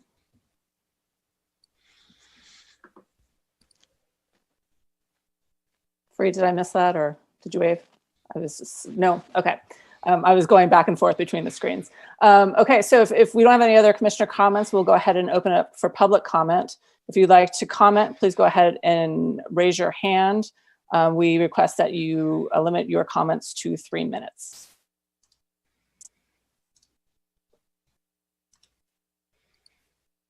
Yeah, I see Jeremiah, please go ahead. Thank you. This is Jeremiah. I was just wondering if the Lower Solano, I noticed there's a sidewalk. It's made out of rubber right in front of that record store behind the old Subway. I really think that's really neat. Is there some way we could find out how long that's been there? Because it seems like we'll never have to replace that. Seems like it lasts for a long time. And if roots or trees grow underneath, it won't crack the sidewalk. It's just kind of, I don't know what that would do. Maybe it'll make a bump in the rubber. I'm not sure. And all these sidewalks, if possible, we could replace sidewalks. If any of these sidewalks that we're replacing is on Solano Avenue, is it possible to stencil or stripe or spray paint some sort of no smoking municipal code on Solano, just right on the sidewalk? That way people will be aware of the municipal code. Some of these sidewalks, are very bad. I saw those pictures. Some are way worse than others. But the moral of the story is I appreciate this whole sidewalk rehabilitation program. I know I mentioned years back that it's what we're doing is we're creating a healthier community because we're encouraging our residents to walk around Albany. And it's really important. I mean, my grandma, Betty Garrett, she walks up and down Cornell and around the block, and she tripped over cracks in the sidewalk multiple times and then had to get a knee replacement due to her fall on the Albany sidewalk. And that knee replacement made her health decline, and eventually she died early because of that knee. She fell really hard. And that brings us back to the rubber sidewalks. So when someone does trip and fall, they fall on rubber. It's softer. It's almost like what we use at playgrounds. So why would we use rubber on playgrounds? Because it's safer. It's softer. You wouldn't go put a cement ground on a playground.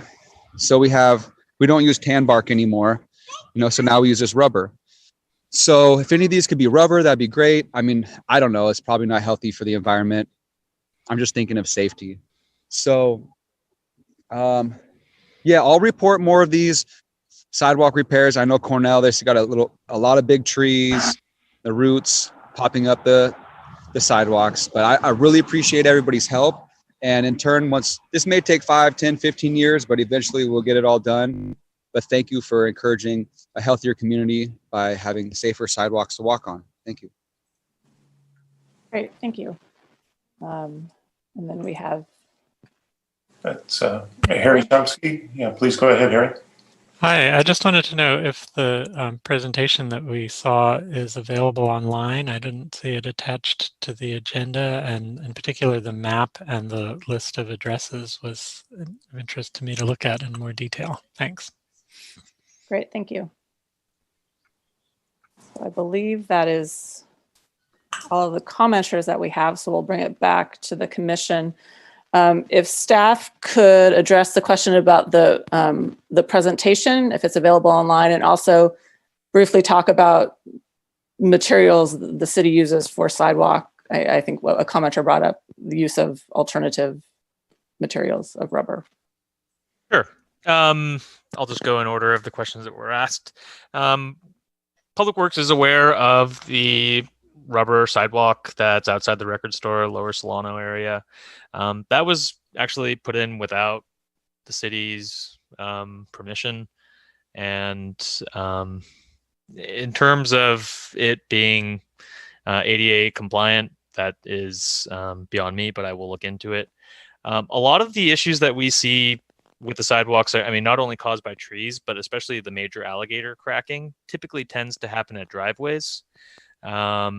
I question the strength of rubber when it comes to vehicular traffic, and that would be my main reason to not consider rubber. But if it's allowed by the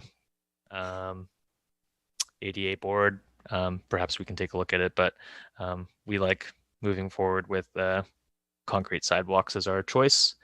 And in terms of the map and list of addresses, that will be posted to the sidewalk repair portion of the Public Works website.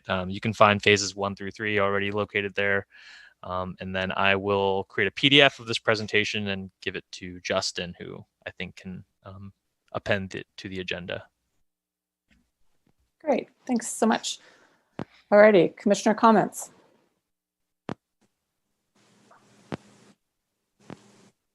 Preston? Yeah, I agree with Commissioner McCroskey. I'm really encouraged that the prioritization policy has shifted. I thank Emil and any other staff who were involved in doing that, taking that initiative. I think it's evidence of necessary and appropriate evolution, because most of the worst damage on the priority sidewalk routes, what otherwise called the ATP routes, has been taken care of. So it makes sense to evolve those priorities. As far as the map, I would encourage you, and I brought this up, I think, with the last time this came through, but that might have been just before Emil arrived, or if he was here, understandable that you might have missed it, but there was what I call a phase 0 of repairs that was done in spring of 2016. That's not reflected on the maps. So I think to the extent that that was paid for by general capital funds. It was essentially a pilot project that the city conducted to try to develop some understanding of the costs which would help to calibrate measure P1. But I think to the extent that the maps, so that the map gives some evidence of how many repairs have been done, how many repairs needed to be done in such a short period, it both goes to, you know, a visual of the level of damage that there was and how quickly the city is moving to make those repairs. So I'd encourage you to include that. And so the final note, I actually, an owner occupant at one of the locations where there was structural failure contacted me a few months ago and was asking, could I help them get their location adjacent to their property on the list? And I explained the process and obviously didn't take any action specifically to help them. They contacted me with great enthusiasm about 2 or 3 weeks ago saying, well, my place is on the list and thank you for helping. And I was like, I didn't help. The system's working. It's working the way it's supposed to work. It's an objective system. So thanks very much for catching that and bringing those kinds of failures into the program and not just the vertical offsets. Yeah, definitely. It's my pleasure. This has been a really fun project to work on, and it's a very fast-paced project, but yeah, it's nice to see such an active community, you know, walk and use the sidewalks, and yeah, it feels good to help out in that regard. In terms of the phase 0 map, I was here for that, and I spent about a day looking through old documents. This is back when I was a little bit more inexperienced, and I wasn't able to find any of the phase 0 locations. I might have a better shot at it now, but it has been on the radar, and I will try to put it on there. Well, in that regard, I think I might have it in my archive, so I hate to have you expend your valuable time on that when I might be able to put my fingers on it quickly. So maybe let me do that if you're willing, and then I can email you either with what I find or let you know I can't find anything before you spend time on it. Thank you for trying, by the way. I appreciate that. I also want to note that this contract, I mean, the contractor was insanely fast. This contractor was really incredible. And I also noted that they came in under the engineer's estimate, which, you know, I don't know how many projects that happens with, but I think far less than majority. So it really goes to, you know, how effectively and efficiently we can repair these when we come together as a community. Agreed. And yeah, if you could find that map, I'd be happy to add it to this list. So thank you. Any other commissioner comments? Great. Just wanted to share, this goes back a ways, the commission a while ago talked about the rubber sidewalk on Solano.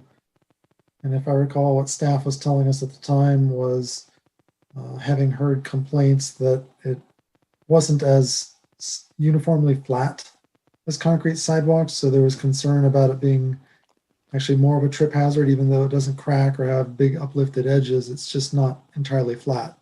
When you walk on it, you can kind of feel that it's rippled and higher and lower in spots. It's fun to walk on, but I think that at the time we were told that it wasn't something that the city was interested in pursuing because of concerns that it wouldn't stay as uniform. And as was pointed out, most of our sidewalk failures are where there's driveways or trees. And if a tree root pops up under that, you'll just have a big tree root shaped ripple in the sidewalk that's as much of a trip hazard as anything else. Concrete will at least tend to keep the whole sidewalk uplifted so it's a little more uniform and predictable. I'm not an expert on it, just sharing my recollection of that conversation.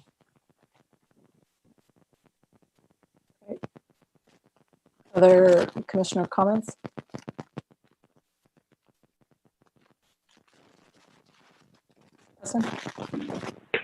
I think I'll just add that the rubber, for people who are traveling by wheel, my sense is that it would take a tremendous amount of energy for them to travel over it. I mean, for somebody in a manual wheelchair, because of the way it deflects. I don't travel in a manual wheelchair, so I don't know that for a fact, but that's my sense from walking on it. It could absorb a lot of extra energy as compared to concrete. That said, I want to recognize what Jeremiah said, that is his grandmother experience, and that just really stabs me in the heart. And you know, I wish our society deigned to, as I said before, collect data uniformly on the experience of people having injuries on sidewalks the way it does the experience of people having injuries in the streets. So we would actually know the magnitude and see the magnitude of the problem, and therefore be more motivated to fix these problems sooner.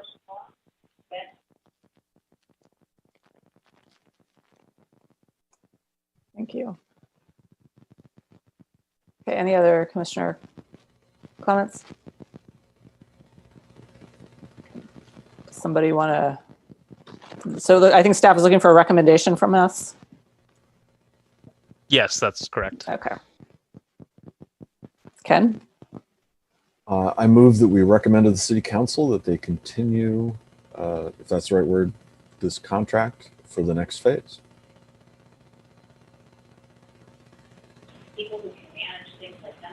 And I would add specifically with locations the staff is recommending. I'm also wondering, do we need to, I wonder if we need to include in the motion or say something in the motion about the change of prioritization policy. I mean, maybe that's a separate motion, because it is an adopted policy, the prior one, so it seems like it would be appropriate to essentially bless the new policy. Let me give it another shot.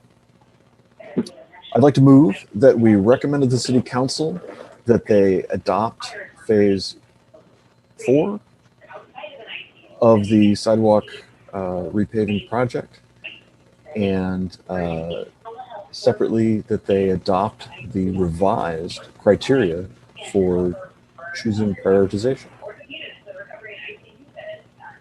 I will second. Thanks very much. Great. Can we have a roll call vote, please? Commissioner Jovendo, Aye. Commissioner Jordan, Yes? Commissioner McCroskey, Yes. Commissioner Del Rosario, Yes. and Chair Paulson. Yes. That carries. Great. Okay, we will go ahead and move on to item 4-3, authorization to submit applications to the Alameda County Transportation Commission 2022 Comprehensive Investment Plan Call for Projects.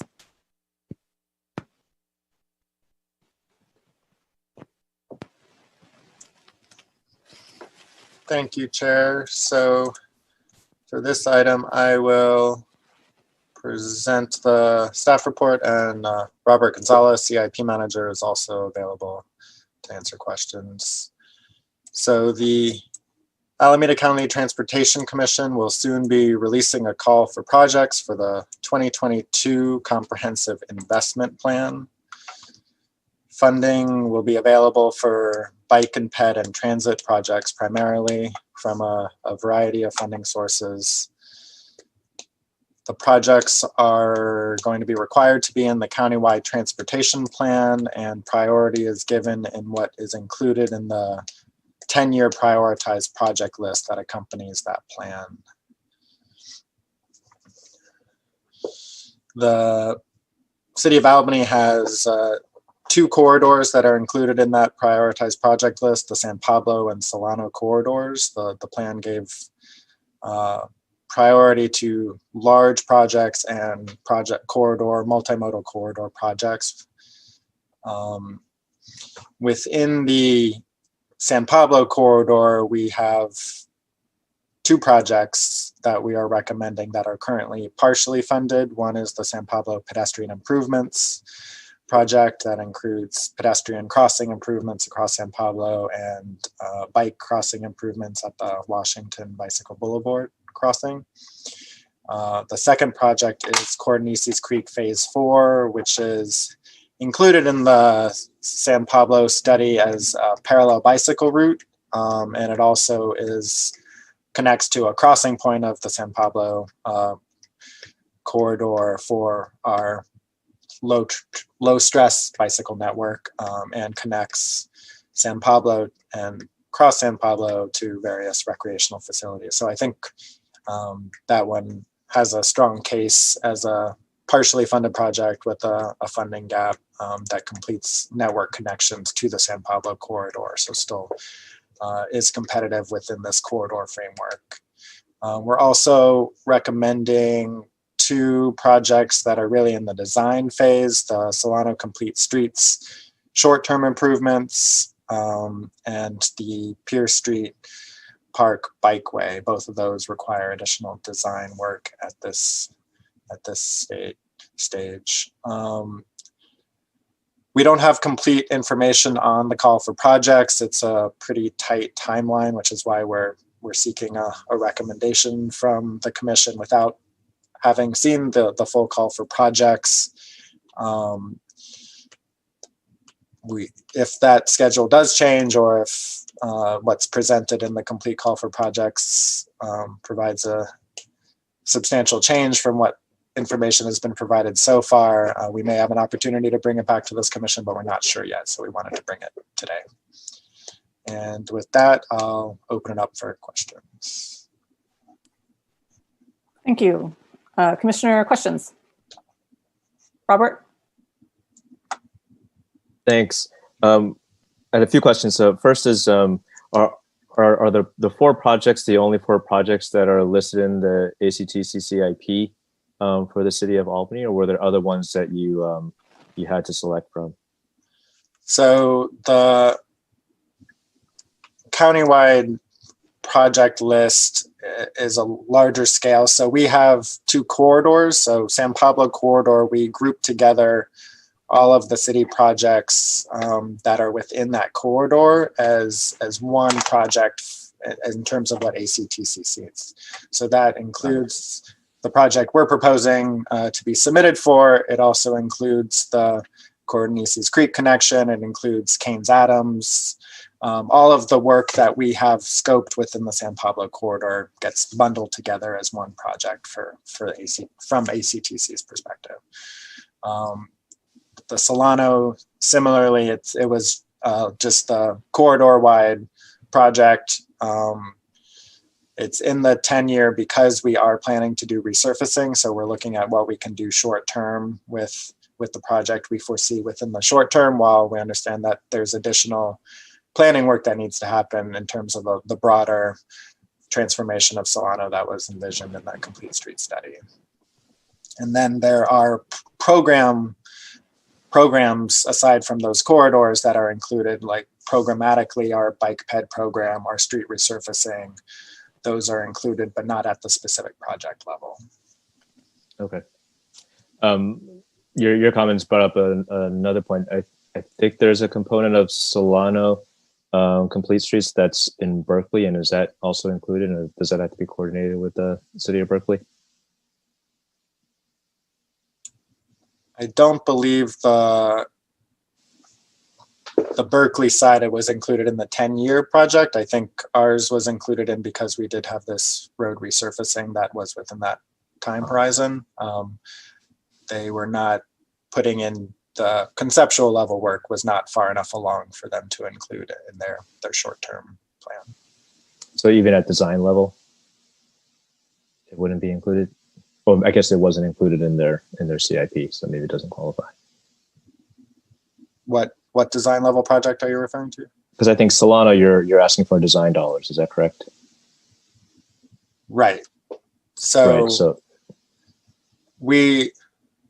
yes. So they were not looking at things that were just conceptual, but did not have allocated or identified funding in the shorter term to be in the near term improvements in the countywide plan.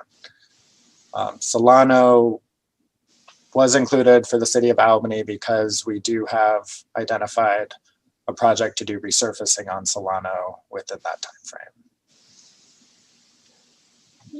I guess my follow-up question would then be, I thought there were recommendations in the Solano Complete Streets plan that were in Berkeley, and so those would not be included in designs if we receive these dollars.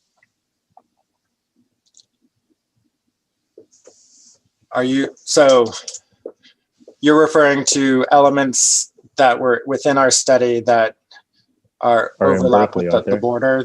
Is that what That's you're what I talking thought. about? Not the Berkeley portion of Solano, but the areas where it's along the border? Right. I thought there were some that were in Berkeley right away. Is that correct? One side of the street, I thought.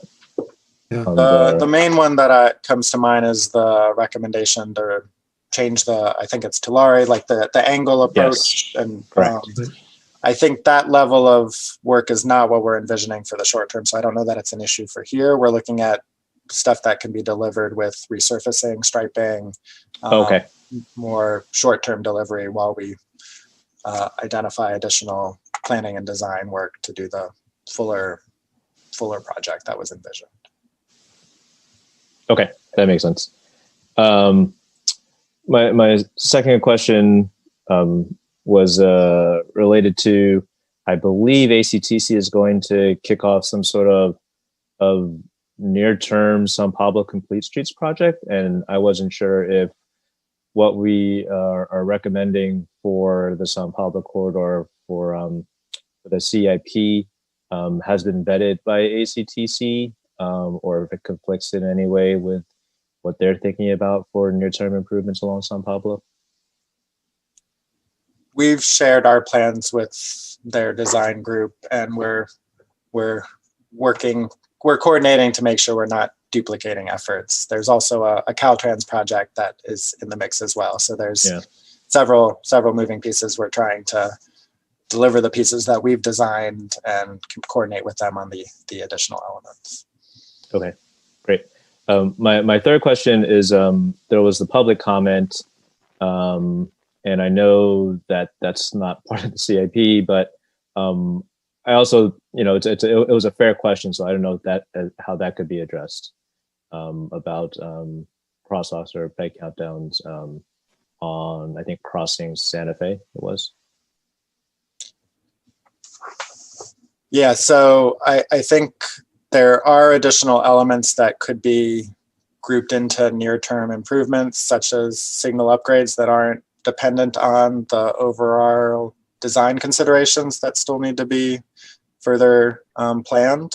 So I think this one is an example. We were focused on what we can add to a resurfacing project, but I think there are other elements that could be grouped into what we are considering near-term improvements. So I think that this could be considered that we need to see on our end how we would deliver that if it was beyond the scope of a resurfacing project, but it could be within a near-term design, I think. Justin, can I jump in here? Sure, please. So Mark Hurley reached out to Alameda County. They support the maintenance and upkeep of the traffic signals on Santa Fe and Solano. So the feedback we've gotten initially is that it looks like it would not be a difficult lift. It would not be a difficult project for Alameda County to take off our hands. So it sounds like it'll be able to move forward separate and apart from this grant application or another project. So I think we'll be able to get that off the ground. It's good to hear. Thank you. Mm-hmm. And that's all my questions. Thanks. Okay, great, thank you. Other commissioner questions? Preston? So the San Pablo project is just phases 2 and 3. Is that correct?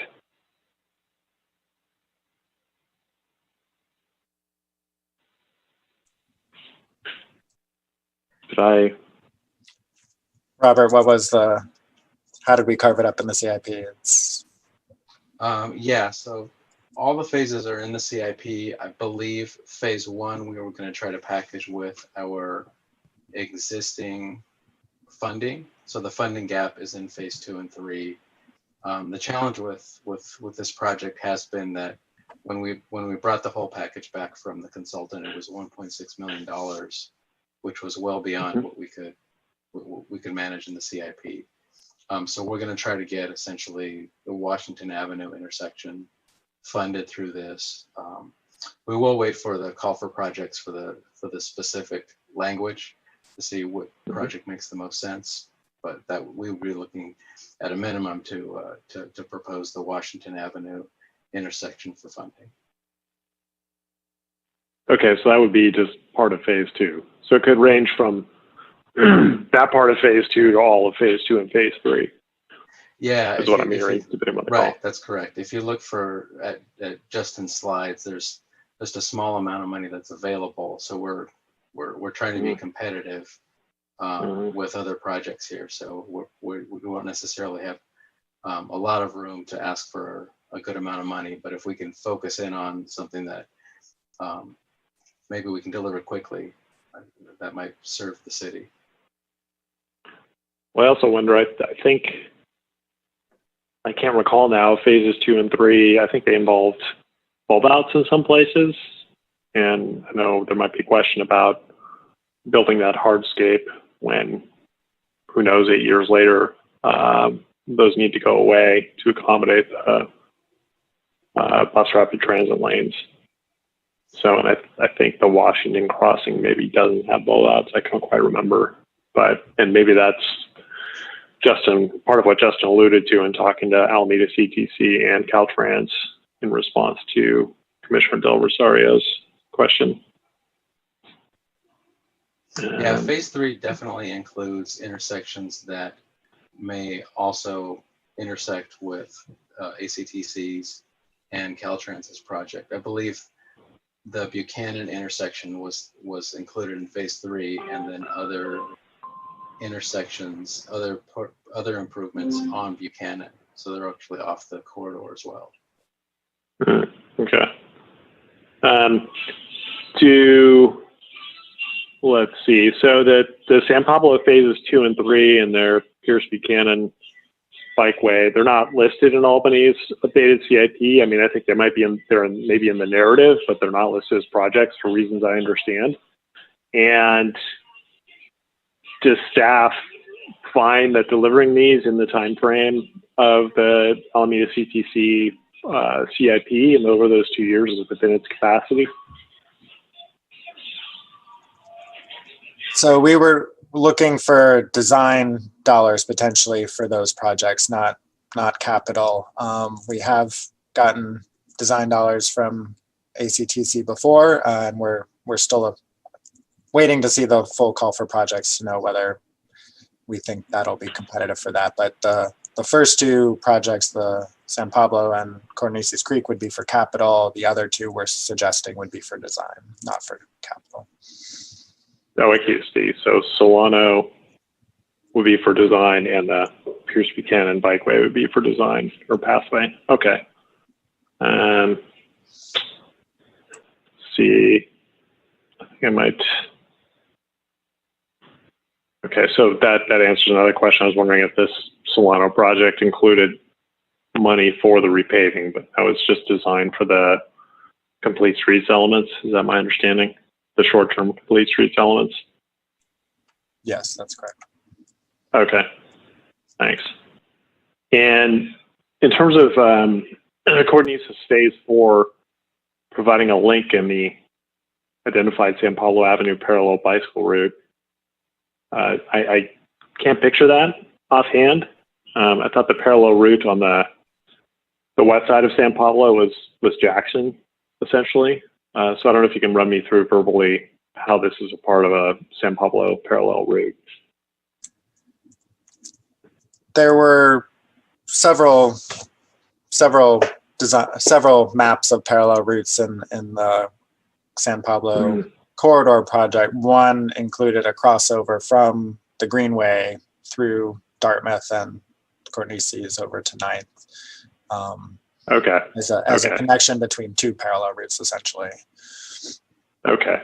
So I see. So right, I forgot about it. So it's on, because it's not an RACP, but I see what you're saying. It's in Alameda CTC's planning level documents regarding the corridor. Okay, thanks.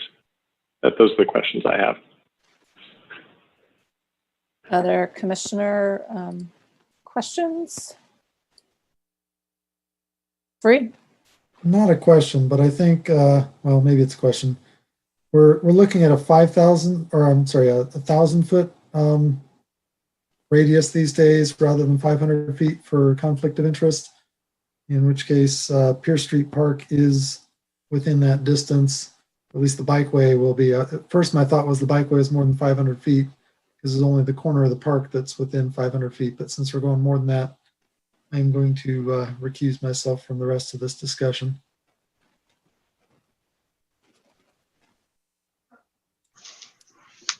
Okay. We'll miss you.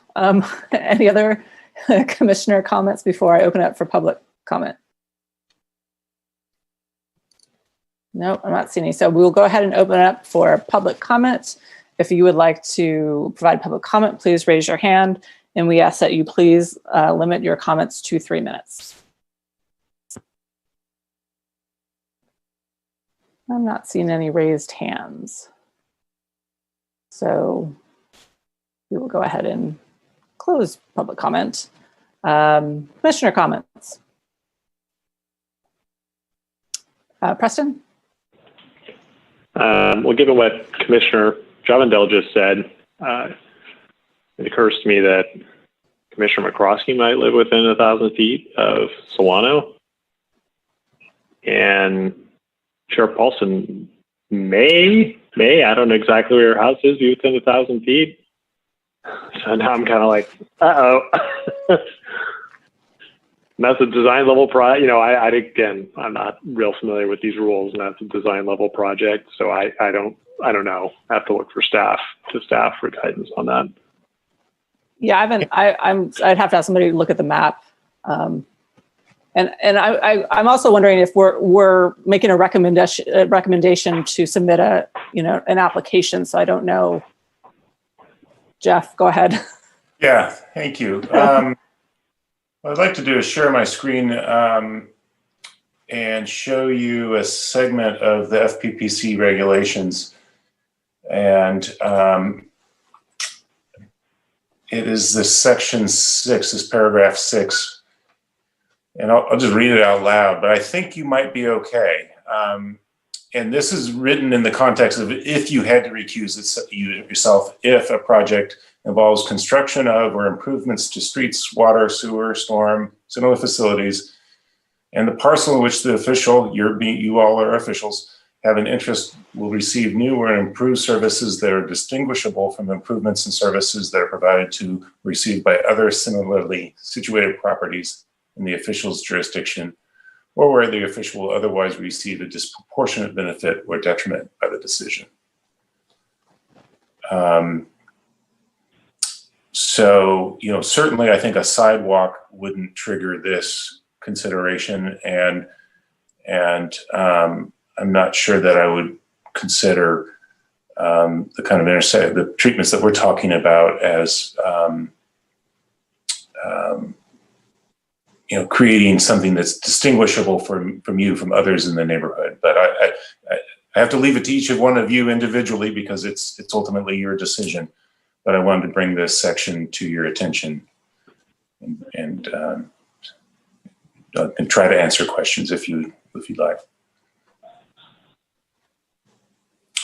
And Chair Paulson, with respect to your comment, whether or not you're making a decision or making a recommendation, that doesn't make a difference in a situation like this. It's whether it would trigger this paragraph, this sentence or not. But I was just thinking, like, it's not even clear that anybody that the city would receive, like, it's a recommendation to apply for funding. It's not even clear if I could see it more of a, if we were reviewing some sort of design level, that, less so than making a recommendation to apply for funds, but.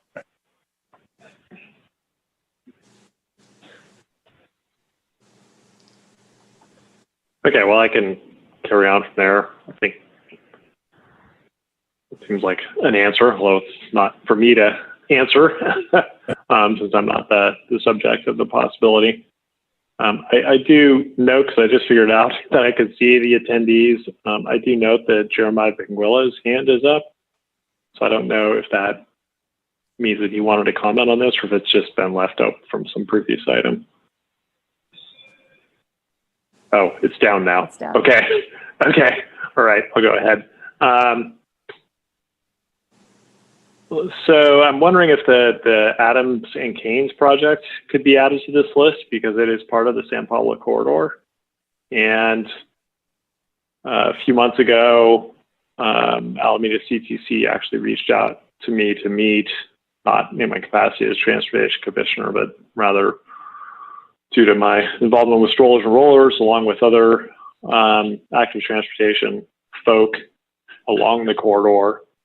And the subject of the meeting was a recognition that reconfiguring San Pablo for bus rapid transit, they could see that was going to be a long, long ways away, if ever, given various factors I won't go into. And so they were looking to, you know, what could they do? What could Albany CTC do in the shorter term to improve active transportation along the corridor? And in that meeting, they specifically had the Keynes and Adams bike boulevards as something they were interested in implementing. So it seemed like there'd be great willingness on their side to fund it if that was included.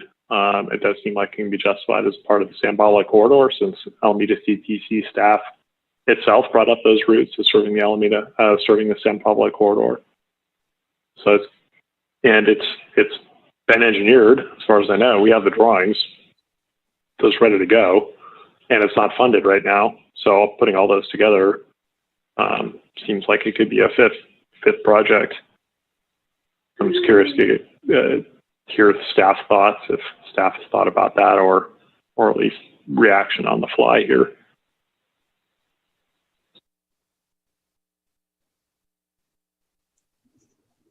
I'll start, but maybe Robert can also contribute. My understanding was that we identified Measure B funding for that project in the CIP update, so we're not going to seek outside funding. We did previously talk with ACTC about it being a very near-term project that they should consider.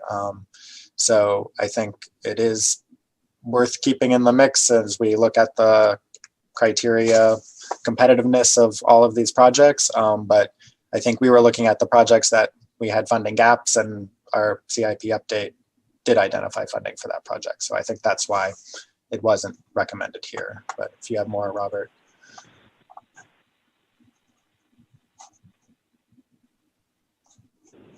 Or is he? Robert dropped. Yeah, I guess Robert's out. Yeah, so we'll leave it at that. Yeah, okay, fair enough. Yeah, I guess I'll jump in then. I guess I missed that it was fully funded in the CIP. My bad. That said, given, you know, in terms of strategy, given that Alameda CTC has itself indicated an interest in funding that, you know, I would suggest putting in the projects, including projects that are more likely to succeed. You know, I don't know, I don't really understand this process. So we're saying, please put these projects in the CIP, and if they accept them, does that mean they're going to fund them? So this essentially is the grant cycle, or do we then subsequently have to apply for a grant against that CIP? So being in the CIP is a necessary but not sufficient condition to getting the money.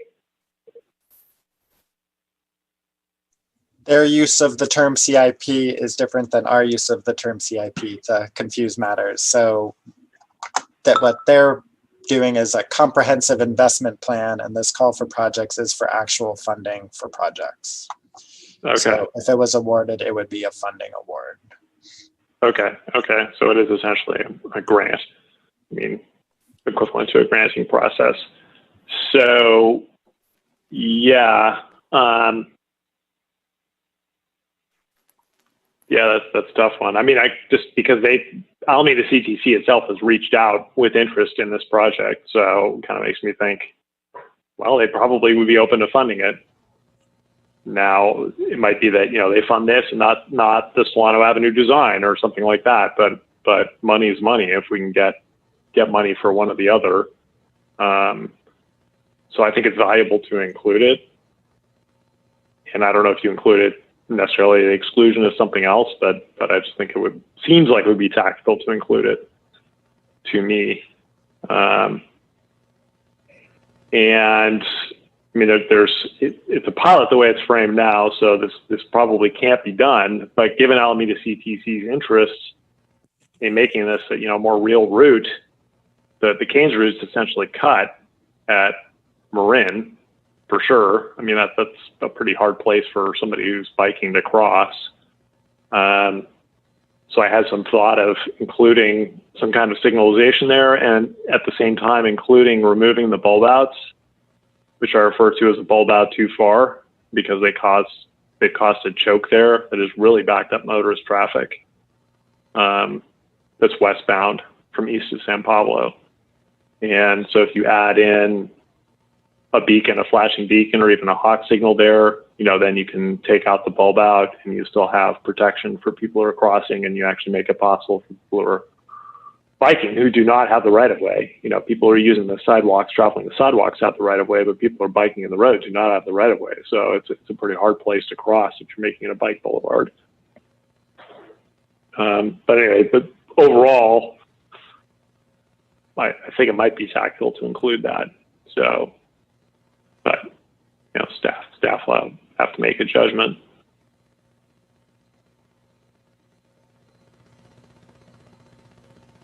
Ken, did you have a comment? Yeah, I was interested to hear that the Canes and Adams are funded under the CIP. I'm wondering what the horizon is for that funding and project, given that. Robert is back on, so maybe I'll catch him up since he missed a slice. So we're talking about Canes and Adams.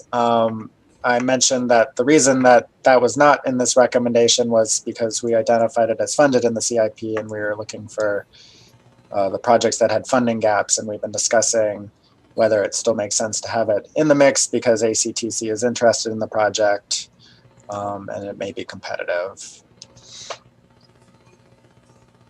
And then Ken is asking now on the timeline for that in the CIP.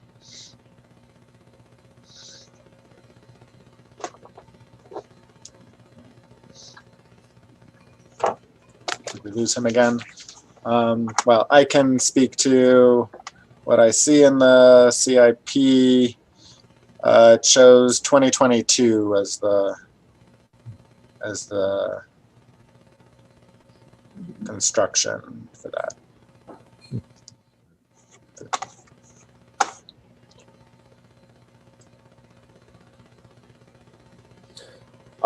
So that's the same time frame as this capital investment program, or whatever CIP stands for in the CTC world.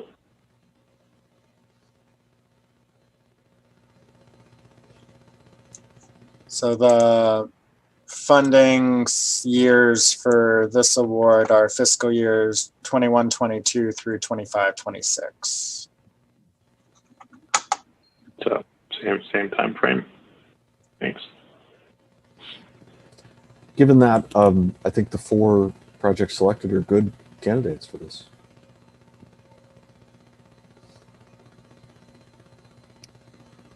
Any other commissioner comments? How much is the design, the Solano design, approximately?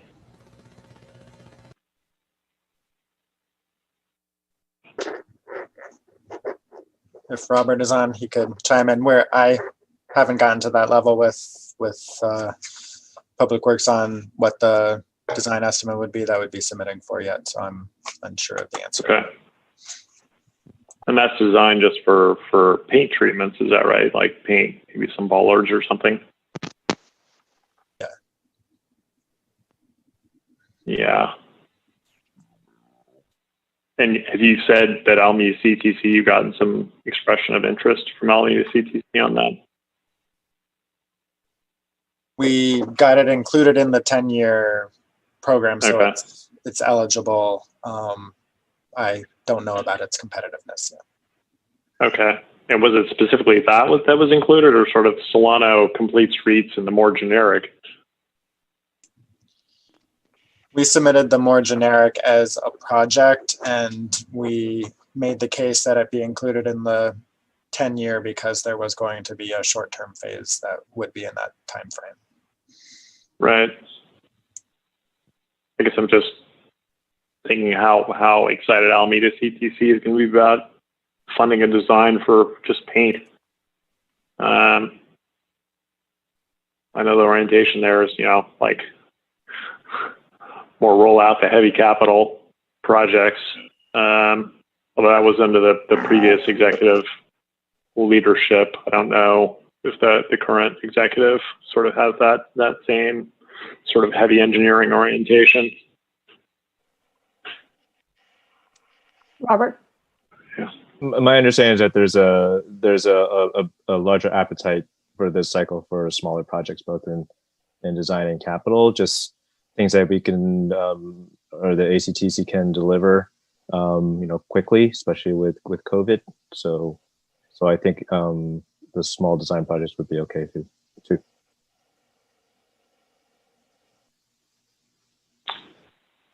Yeah, and I guess somebody checked, and design projects are inbounds. I don't know if they are segmenting the funding, like there's going to be this much for design, even informally in their own minds, and this much for construction, because they tend to, at least they tended, as an agency, they tended in the past to be more excited about construction, it seemed like, than design, in my experience. So that's why I'm chewing this over. A point on a different point is that if there's narrative, I presume there's narrative that goes along with this, I would suggest hitting really hard for the Cornesis Creek Path Phase 4 on, it is the final gap in what could be characterized as a, 20-mile bike path network with just 5 blocks of low motorist volume street along Dartmouth. And so, because when they're going to start building the, is everybody else hearing that? Okay. That's Robert trying to talk, I believe, but I think he's having some audio issues. Okay. I was like, kind of sounds a little like Zoom bombing, but it's a pretty bad Zoom bomber, I gotta say, which is fine with me. I've gotten Zoom bomb once with high quality visuals, and I don't need to live through that again. Yeah, so that they're going to start construction. So they're going out to bid on the active transportation overcrossing of 80 at Gilman. In January, they're going to award it, or actually, I think they've already gone out. Anyway, I think it's going to start construction in March. And so that project is going to basically close the gap within 2 years or so between the Bay Trail and the Cornesis Creek Path. And then the main gap that remains is just this gap, between the Ohlone Greenway and the Bay Trail. So this little segment will provide the final piece of what is the least motorist conflicted link between the Bay Trail and the Ohlone Greenway. So I know agencies are really keen to be the ones that fund filling the last gap. They really like that. So I even, again, I don't know if there's a narrative figures, I don't know what's involved, but even a map showing, here's the Bay Trail from Richmond Marina to Powell. Here's the Greenway from, it goes all the way, it also goes way into Richmond now, all the way down to UC, almost UC Berkeley campus. And this little teeny piece is the last piece in this entire network. That would probably get them pretty excited to fund it.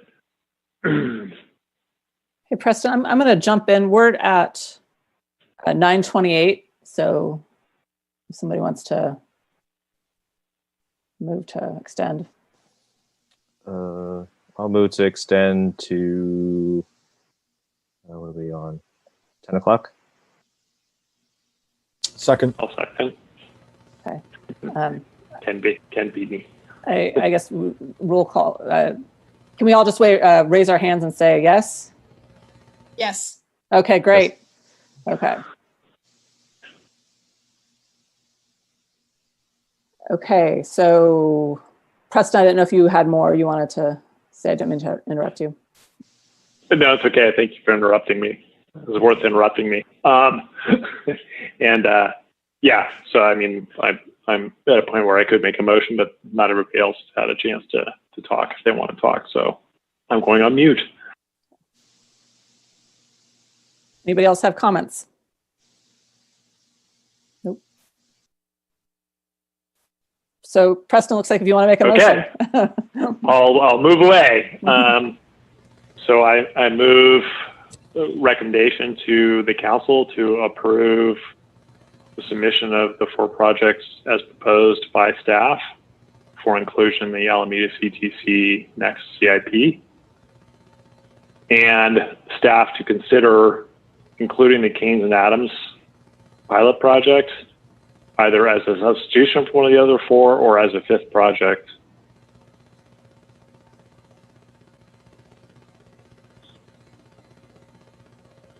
Do we have a second? I'll second. Okay, can we have a roll call vote, please?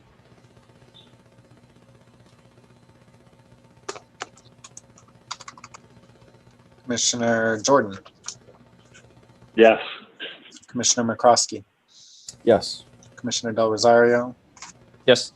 Chair Paulson, Yes. motion carries. Okay. So moving on to item 4-4, Transportation Commission meeting minutes.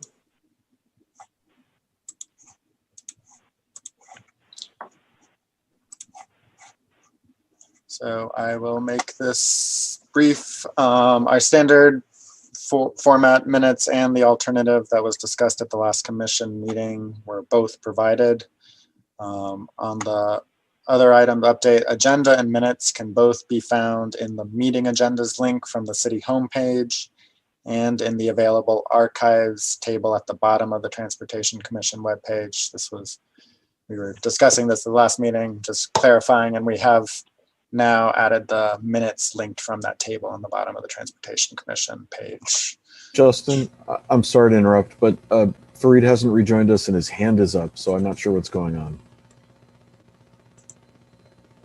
Oh.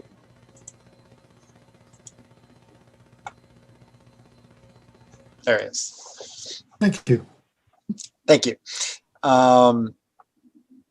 So just an update on how to access agenda and minutes. The meeting recordings are available in 2 locations. We are currently providing timestamped video at the video available on the Albany KALB channel on YouTube. Zoom remote meeting recordings loaded into Granicus, which is the links of the video that's on the city website, do not have the timestamps. So that's currently what we are able to provide. So there is timestamped now provided through the YouTube. We're able to mark those, just not the ones linked directly from the city website. And that was all my update. Commissioner questions?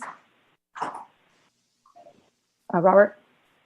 Is there any situation where there's an advantage for someone, or someone could normally access the full meeting notes, and if those went away, they would not be able to access the video feed?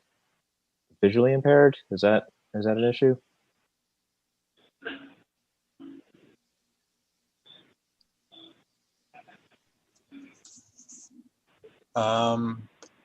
I don't know the answer to that. I'd have to check with the clerk and could report back on that.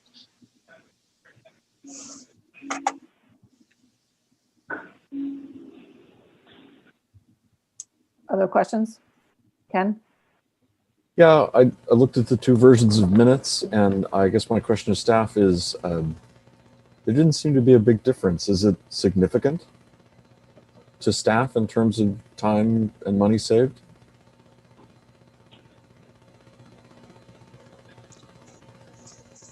Our estimate last time, I think, was could save up to a quarter of the cost, but that it's not a very large cost to have the, we do have a contractor that does the draft minutes for us, so it's not a large amount of city staff time to review those.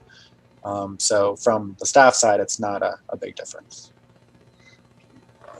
Okay, thank you. Preston, did you have a question? Yeah, I don't have a question. It was a thought on Commissioner Del Rosario's question, which I could offer now. Yeah, so the video, if somebody's visually impaired, then it provides audio, and if their hearing is impaired, then that would be more difficult because they'd have to be able to lip read. Although,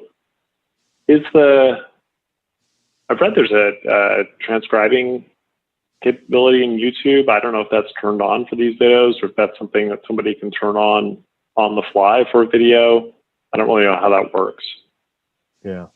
Yeah, I think there is like closed caption for the video. Yeah, but I don't know how that's turned on or not, or if it's available for everything. Yeah, so I mean, if that might be a way that probably actually would be helpful, whether we change the minutes or not, because the video is a more complete record, and the video plus audio is a more complete record. So for people who are hearing impaired to have access to the complete record would seem like, and if it's automated, I mean, if it's automated, it's artificial intelligence that's doing it. It's not going to be perfect, but it's going to be better than nothing. So I would suggest that be explored. And I can put that in a motion when the time comes. Any other commissioner questions? Okay, so I'm going to go ahead and open it up for public comments. If a member of the public would like to comment on this item, please go ahead and raise your hand. We ask that you limit your comments to 3 minutes.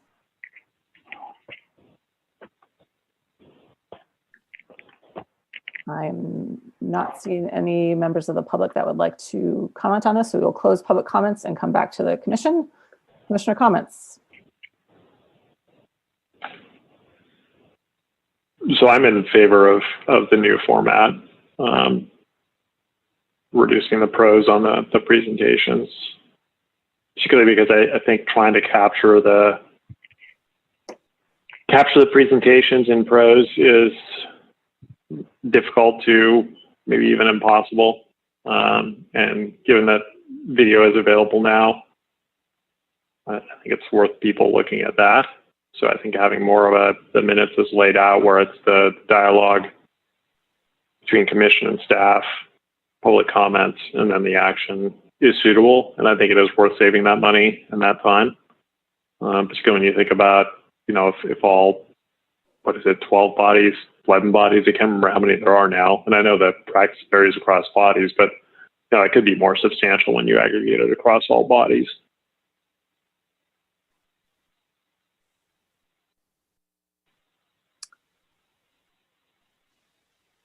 Robert? I just started snooping around at different videos, and so it looks like the City of Albany videos, well, some have, interesting, Board of Education has closed caption available. City Council videos seem to not. It looks like it's all the same system, and maybe it's a certain time, or actually maybe it's because it's on Zoom. Maybe it's more recent videos that have closed caption, and then the live videos do not. So it'd be good to get some clarification then. I don't know how that can be. I mean, I completely agree too that we should switch to that the action item notes as opposed to the minutes. But it would be worthwhile exploring that, what's available in closed caption and what's not.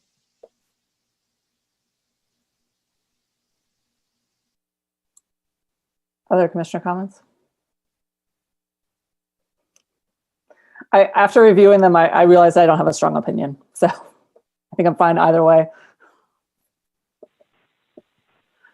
All right, well then I'll move that the commission approve the transition, the new meeting minute format, as well as recommend that or ask staff to look into turning on closed captioning for the video audio recordings of the Transportation Commission meetings.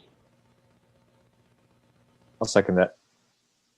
Is there a motion on the previous meeting's minutes included in that? Oh, Oh. Should we do them separately? Oh, yeah. Okay, Yeah.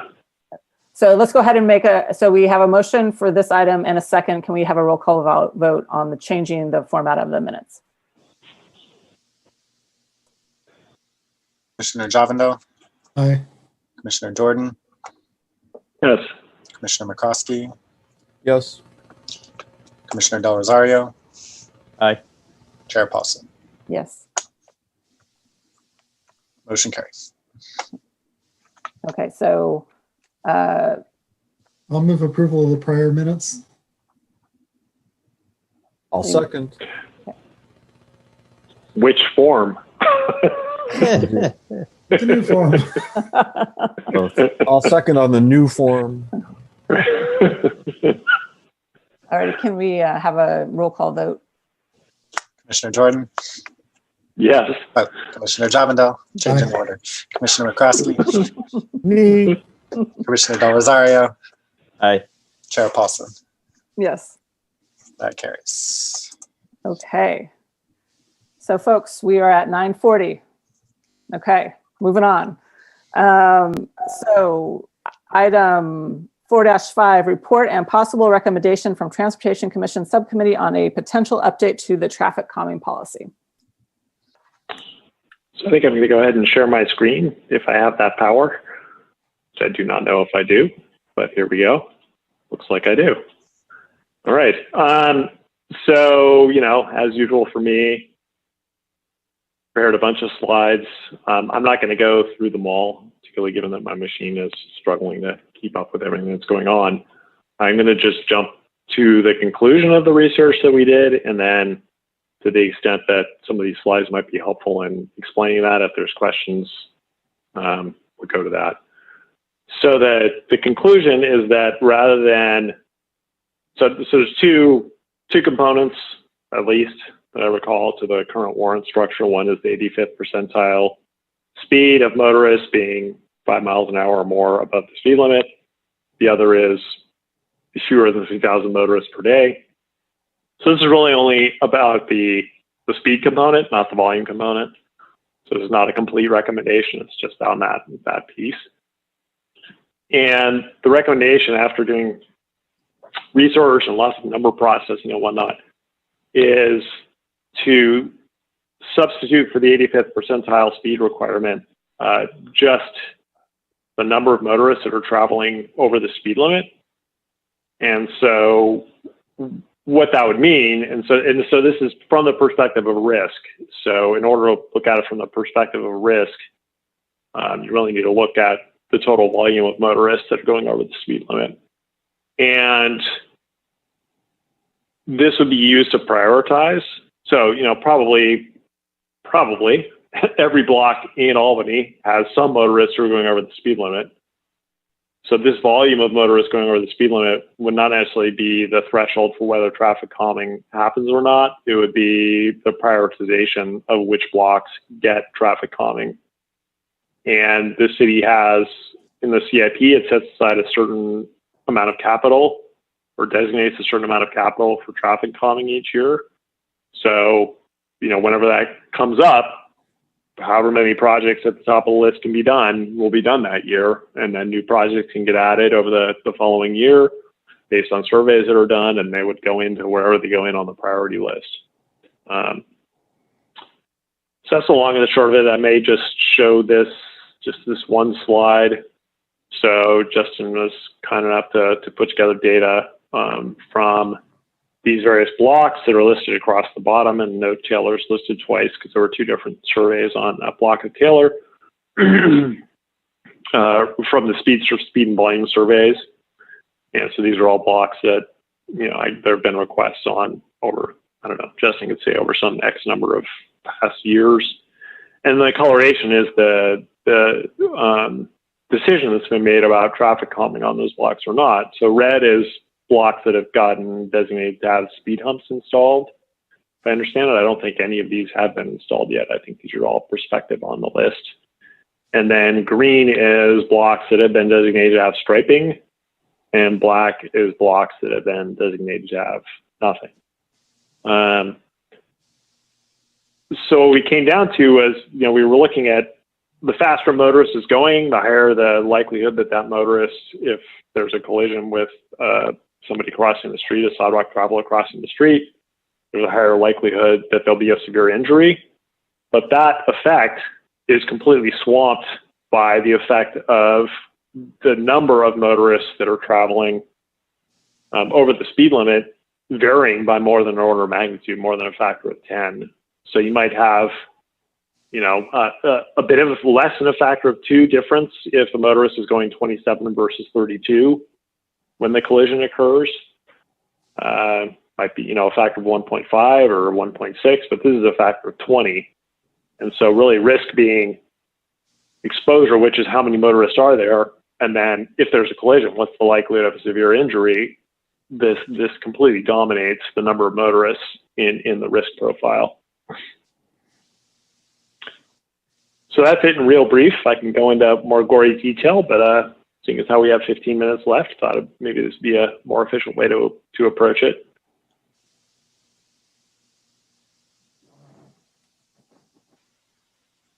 Commissioner, comments? Questions? Ken? Yeah, Preston, back in the tables, there's a table heading that's AWDS? WDV? Yeah. So that is I believe it's the weekday daily volume. If I have that correct, I see average nodding. Weekday daily volume? Average weekday daily volume. So he took the weekdays and averaged the volume for the survey period. Thank you. That's correct. Vehicles per day.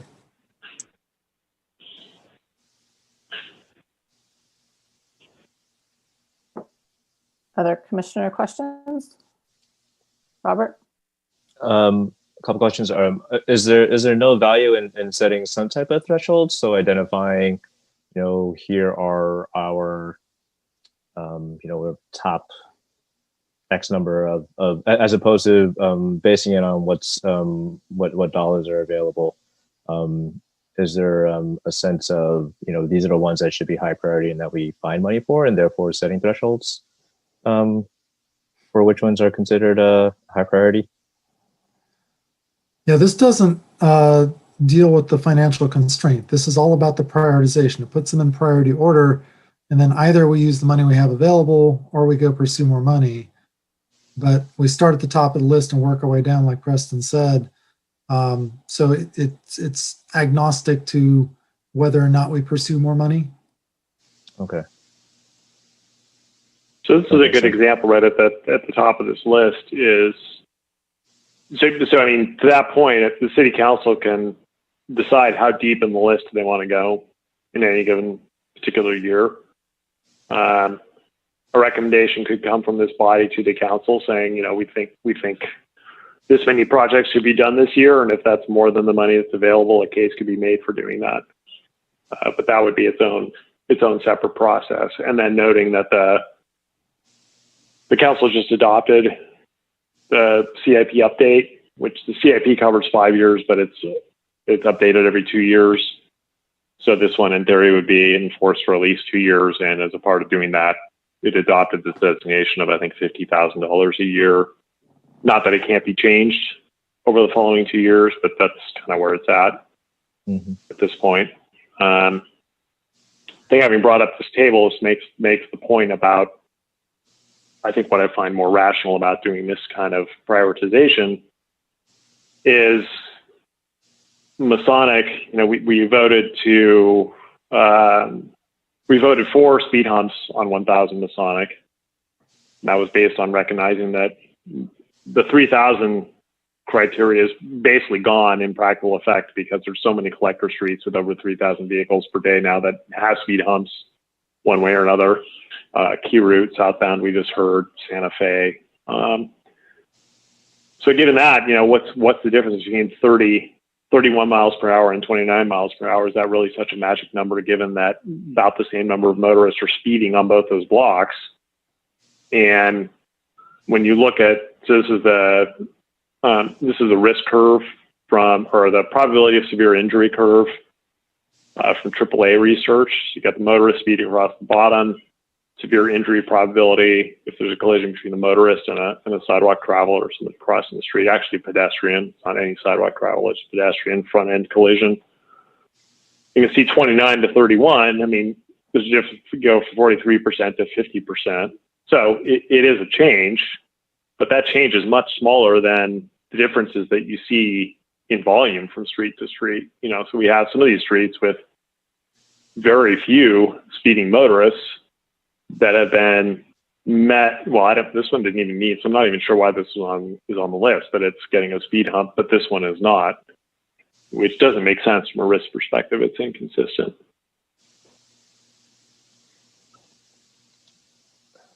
I know we have 9 minutes left, but you know, the nature of the public complaints or inquiries that we get are you know, there's lots of speeding on my streets, and therefore some sort of a traffic calming needs to be installed. And then we use 85th percentile as some of that judgment to say, to validate or invalidate their request. So how would their request fit in if there's a priority list, and say it's, you know, number 10 on the priority list? Then what happens at that point? Then it's number 10. So it's, yeah, I mean, I would say what we experience and what the data validates is people's anecdotal understanding of how fast motorists are going on their street doesn't really match the data. So yeah, almost everybody who comes in and says they're speeding on my street thinks that the 85th percentile is over 30 miles per hour. And it actually meets that criteria on very few streets. But psychological research on how human beings assess risk is that we remember and we are sensitive to the extreme event. So people, you know, for instance, there are far more people that are afraid of commercial flying than they are of being passengers in a car. Even though commercial flying is way safer than being a passenger in a car. I mean, it's, you know, well, there's consensus in the research community on that. There's no question about it. But plane crashes are spectacular and memorable, and they make the news. So that's what people are more afraid of. And so it's sort of the same thing. You know, people are very sensitive to, there's a motorist who went down my street at 35 miles an hour.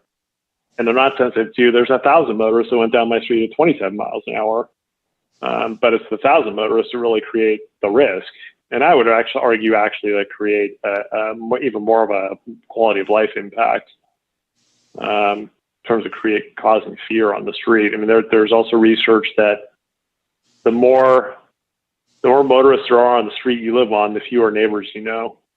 And this is research going back 20, 25 years. And some of that is speed, not all of it. So, you know, some of it's volume. But if you can slow down the motorist, you're actually going to create a slightly more welcoming social environment on the street. So I think this approach can serve multiple purposes. You know, it's not just risk, but also quality of life. Yeah. One of the important things here is that the risk came out with the same results as just looking at the number of vehicles going over 25 miles an hour. And so the advantage then to taking that approach of just looking at the volume over 25, we save time. We make it easier to come to the conclusion that we would have come to anyway. And there's nothing, you know, we're not trying to find the absolute value of the risk. We're trying to find the proportionality of which street has more risk than another street. Right. And the volume gives us that information very accurately and easier, and gives us the relative priority that we should assign. So it's practical, and it's going to spend less staff time on crunching numbers and more staff time on actually solving the problems. Yeah, so on this x-axis is risk with all the crunching, which I'm not going to go into. You know, a lot of number crunching went into that. And then it occurred, well, how does that compare to just number of motors going over 25? And it's almost a 100% correlation. So it's like, okay, just forget risk, just go with speeding motorists. So would that lead us to determine a threshold of speeding motorists for eligibility? and then further rank by what, risk? Well, No, it'd be. eligibility is Well, if you go have ahead. any cars going more than 25 miles an hour. So we're getting rid of the 85th percentile as an Right. eligibility requirement. And we're just saying we're going to count how many cars you got going over 25. And if you've only got a dozen, you'll be at the bottom of the priority list for a really long time. But if you've got 3,000, we're getting to you next. So, yeah, I guess I worry about telling people, sure, you might get one someday. It seems like it might be more appropriate to say, you really don't meet the criteria if they're so far below the likelihood of getting one in the near future. Yeah, I would make an analogy to the sidewalk repair we heard about, which, lots of people are calling the city and saying, can you repair my sidewalk? When are you going to repair my sidewalk? And it's like, we'll get there when we get there. Whenever it comes up to the top of the priority list, then that's when it comes up. And until then, it's not happening. And I'm not on the receiving end of those phone calls. So, and Emil's not on the phone, and Robert's or on the meeting. And I don't know if Robert's still around, but if he is, he was having trouble calling in. So it'd be interesting to hear from them kind of what their experience has been with that analogy. But I think you just explained to people we're prioritizing the most problematic locations first, and your location will go into the list, and you'll be able to see objectively exactly where it is in the list year to year. It'll be public information, and you will also be able to see, by the way, all the other blocks. And if you come to us saying, well, you got to do my block, you're going to have to say, well, why should your block go ahead of all these other blocks? I mean, it's going to be very, very transparent. In some ways, I would say almost more transparent and understandable than the current reality. Easy to explain. Yeah, really easy to explain. Yeah, I mean, I think what it does, it makes it a 100% objective decision, which is great, right? But there are people out there who do like the political decisions about it. But hey guys, I'm gonna jump in, and unless anybody has a specific question, I'm gonna go to public comment now. Oh, good idea. There is some of that. Okay, so We're also approaching 10 o'clock. Okay, so we're at 9:57. Let's go. Somebody want to make a motion to continue, and then we'll go to public comment. I move we continue until 10:15. Second. In favor, raise your hand and say aye. Aye. Okay, looks like everybody raised their hand and agreed to continuing the meeting. Okay, so let's go ahead and go to the public comments. For members of the public that would like to comment, please go ahead and raise your hand. We request that you limit your comments to 3 minutes. Harry Chomsky, please go ahead. Hi, this is something that I wanted to work on back when I was on the commission a few years ago and never got as far as you guys did in analyzing the data. I'm really glad that you did it, and I'm glad that you came up with a simple formula that correlates so closely with what the more complex formula told about the actual risk. I think it's a great proposal. Regarding the threshold question, before Commissioner McCroskey raised an opinion about that, I was planning to just say, I think it's great not to have a threshold. I think if someone is told that they don't qualify, they're likely to complain about the rules and say that the rules were set wrong because they told me I don't qualify. And I think we've already heard some complaints like that from the public saying my block should have qualified for speed control, and these rules they're using are nonsense because my block didn't qualify. Whereas if it's priority, it's much easier to see why you aren't getting your speed hump. You aren't getting it because someone else needs it more. And I think everyone has to be willing to accept that sometimes my needs are not the greatest needs of anyone in the city. So I encourage you to go ahead with the proposal as stated with no threshold and just prioritization. Thanks. Great, thank you.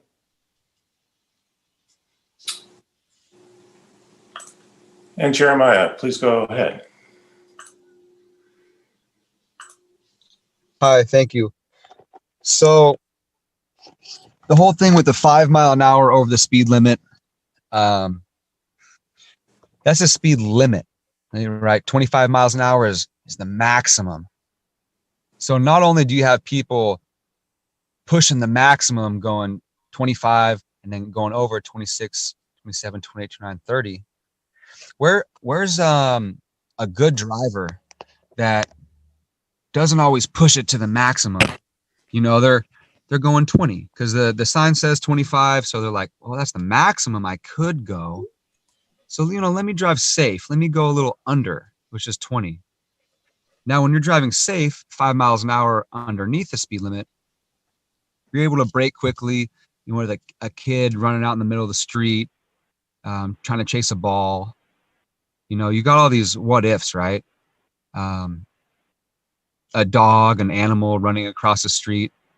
And if you're pushing 25, 30 miles an hour, you don't have time to step on the brakes. So let's say you set the speed limit on Solano or somewhere for 15. Well, now you got set a 15 maximum. They see the sign saying 15. And if they're pushing it, now they're going 20, which really is what you want them to do in the first place, is to go 20. You know, it's a safe speed. So I would love to reduce entire Albany's speed limit down to 15, because then they're going to go 20, because they're going to go a little faster than 15. So everybody's still going to be safe, which is 20 miles an hour is 5 miles an hour under 25. So you won't have cars going 30. You'll have them going 20. And if you look at your charts, the statistics show if you're driving at 15 miles an hour, the likelihood of a pedestrian crash is, what is it, 7 or 8%? It's really low. But once you hit 25, it doubles. You know, so these speed limits obviously are way too fast. And, you know, all these speed bumps, it'd be nice if they had some priority around the schools, you know, closer to schools, or put speed bumps on safe routes to school, you know. There really is no priority, because you can't put a priority on someone's life or on safety. So it should be citywide, and they all get the same priority, and all the speed bumps going at once under, you know, one contract from a construction worker. So at least if we can get Solano Avenue to be reduced, or anything around our schools to be reduced, throw up a 15 mile an hour sign, then cars will go 20. So keep it safe. Great, thank you. Would any other members of the public like to comment? Please raise your hand. I'm not seeing any other members of the public who would like to comment, so we will close public comment and come back to the commission. Commissioner comments? Preston? Yeah, so I'll just agree with Jeremiah. I mean, it's always bothered me the current warrants, because it's basically permission to go 30 miles an hour in essence. And I think it made sense for that time, because that policy was established when Albany was really just deciding whether to have speed humps or not. I actually served on this body in 94, 95. That was my start of engagement with government. And the real hot debate then was, are we going to have any speed humps in Albany? We're not Berkeley. We don't want to do that. We don't want to have any speed humps. And you know, there's finally like some tentative test cases. But I think at this point, you know, enough of the real problematic streets. It's kind of like, again, like the sidewalk situation. The really problematic spots have been addressed to some extent, not every single one, but a lot of them. And so it's time to evolve that policy and say, we're evolving the policy in a direction of, no, you don't have permission to, you know, we're not encouraging you to go 29 miles an hour. We're encouraging you to go the speed limit. And I should say that proposal is number of motorists over the speed limit. So there is at least one street I know of that's 15 miles per hour, which is Washington over the hill, over Albany Hill. So in that case, it would be, you know, volume of motorists are going over 15 miles per hour, not 25. So, and the reason for that is the speed limit is society's expression of the risk that it is willing to tolerate, whatever that number is. Do we know if there are other locations in the city that have a different speed limit, or is that the only? Solano over the top of the hills, 15 as well. San Pablo Avenue. Right. That's not in our purview. And Pablo's 30, we don't control it. No speed bumps on San Pablo? No. I want to ride a bus over speed humps on San Pablo. No, after you get hit on your bike, then you're a speed bump. All righty, other commissioner comments. It's late. I move that we recommend that council adopt the number of vehicles over 25 miles an hour as the basis for prioritizing traffic calming applications. Would it be over speed limit? Sorry, 20 number of vehicles over the speed limit. Yes. So that doesn't actually. Okay, sorry. Mm-hmm. So that doesn't actually address what we do with our current backlog. And whether we address that. I'd be happy to resort the current backlog according to the new criteria if everyone thinks that's fair. Ooh. How many, what is the current backlog? That sounds politically dangerous. I think it's a good question. To be clear, anything that's already programmed for something to be done that we've told people we will do this thing, we should do it. Yeah. Yeah. If there's a backlog that hasn't been assigned a solution, then I think it's fair to reprioritize. But once we promised a solution, I really don't feel comfortable going back on that. Yeah. Are things constructed like first come, first serve, or is it done by the order in which it was approved, or is there some other criteria for? It's been a combination of if it's adjacent to other work that we're doing and it's easier to mobilize, we've not gone strictly by first in. I was also going to note that if the commission's ready to make a recommendation, that's your prerogative, but I would recommend waiting till I can bring you a written policy that you know what you're recommending in terms of incorporating this change. There's been some questions about what it means for prior projects, what it means for threshold. There's sort of a question on the design side when we would do that, trying to think through some of those elements and bringing that back to this body before you make a recommendation to the council. I'm happy to change it to that, to ask staff to incorporate the new criteria into the traffic calming policy and come back with a recommendation. And I am happy to second that. And we could take that opportunity to discuss what we do with streets that were denied and now might be eligible. Yeah. Thank you, Justin. Absolutely. Can we have a roll call vote, please?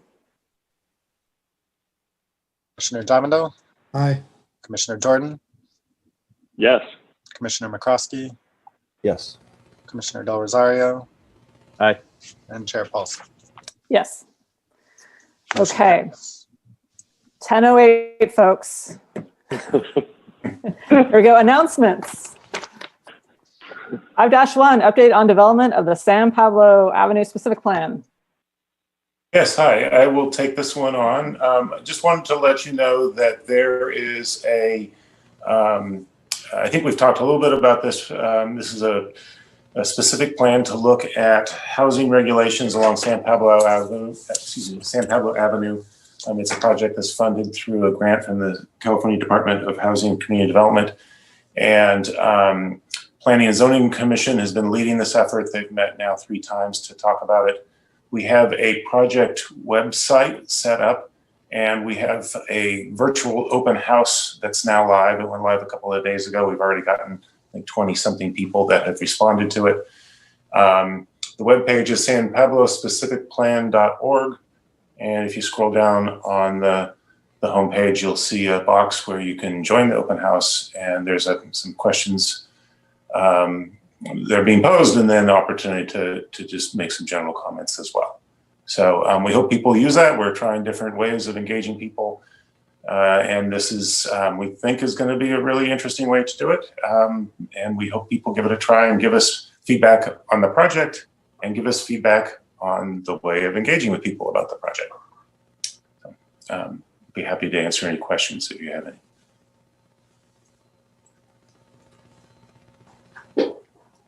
Any questions, anyone? Nope. Okay. 5-2, city now accepting applications for boards, commissions, and committees. Yes, so a reminder that commissioners need to reapply every 2 years to stay on the commission, even if you're the council member that has appointed you is remaining on the city council, you still need to reapply. If you go onto our webpage and you can find the web, there's a online application process. We encourage you to do that. We hope all of you continue to help us with by serving on the commission, and yeah, just do that sooner rather than later. The new city council members will be in office here in a couple of weeks, and they'll begin making appointments, I would imagine, pretty quickly. So I wouldn't delay any longer if you haven't already submitted. I'm sorry, I don't know who among you may have already done this or not, but please, if you haven't, please do it soon. Tonight, you want us to do it tonight? Yeah. Now, you can do it at 3 o'clock in the morning. It doesn't matter. We're not all eligible, actually. I can't apply. Yeah. You can't be a city council member and the commissioner at the same time. I will say that the city manager said that the applications get turned loose to the next council shortly after December 14th, which is the swearing in of the next council. So you can take that as a hard deadline. Well, it's not a hard deadline, but that's when council members could start appointing. Right. And if a particular council member doesn't make an appointment to replace you, and you're kind of in limbo, you will continue to serve until an appointment is made. Great. All righty. Is this an appropriate time to thank Preston for his service on the commission? I think so. Thanks. It's been fun. Although I'm sad that Amy ever gets set in the center chair. One time, or there just one time. The very first night. That's brutal. Oh well, we all have disappointments in our life, so. Yeah, that's for sure. Yeah. Well, thank you for sharing, Amy. It's been a pleasure. You're good at it. Well, thank you. That's very kind. Alrighty, so I'm going to move us along. Future agenda items. You did have a hand raise. Oh. For the okay, Jeremiah. Announcements. Jeremiah, did you want to speak on announcements? Yeah, also was at 5-2. It was the San Pablo. I just want to say San Pablo Corridor Project. I really appreciate all the pedestrian signs that we put up the past couple of years. I know I spoke many times about getting those in there, so thank you.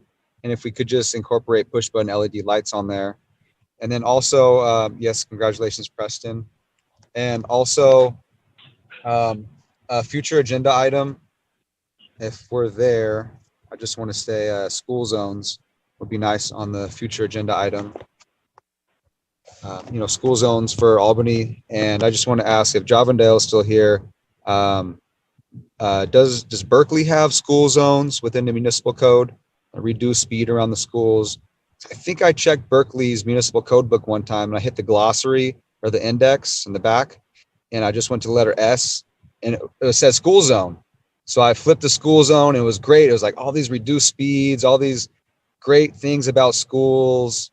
So I really hope, Albany can get these school zones.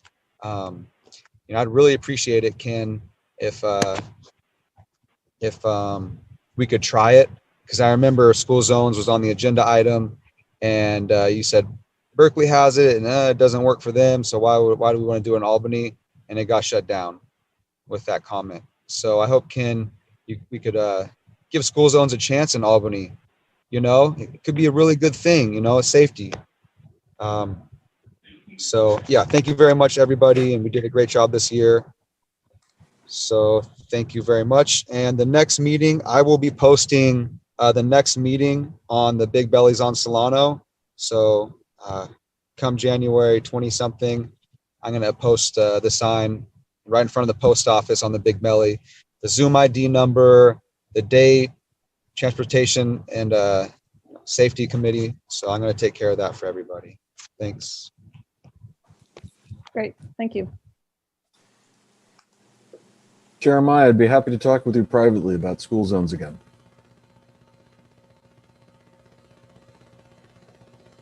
Oh, thank you very much. I'm really looking forward. And, We'll talk later. And Jeremiah, you can email Ken through the City Transportation Commission website if you don't already have his email address. Okay, so we're at 10:15. So move to extend 2 minutes. I don't know what staff has to say at this point. 5 minutes. Move to. 5 minutes. I'll second move to extend 5 minutes. Everybody, raise your hand. Say yes. Yes. Everybody is in favor of extending five minutes. Okay. Future agenda items. Justin.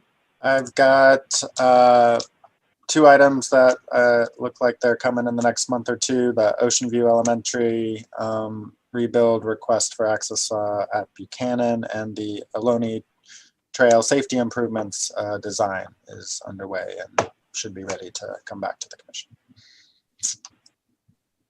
Great. Thank you. Any commissioners had any comments? Nope. Okay. Moving on. Next meeting. Next year. Yay. Thursday, January 28th, 2021. City Hall, council chambers, or Zoom. Probably, probably Zoom. And with that, I hope you all have a great holiday season. Wishing you the best of the new year. Everybody stay safe, and we will go ahead and adjourn the meeting. Thanks, Sandy. Good job. Woo! Bye, all. Bye. Take care, everyone.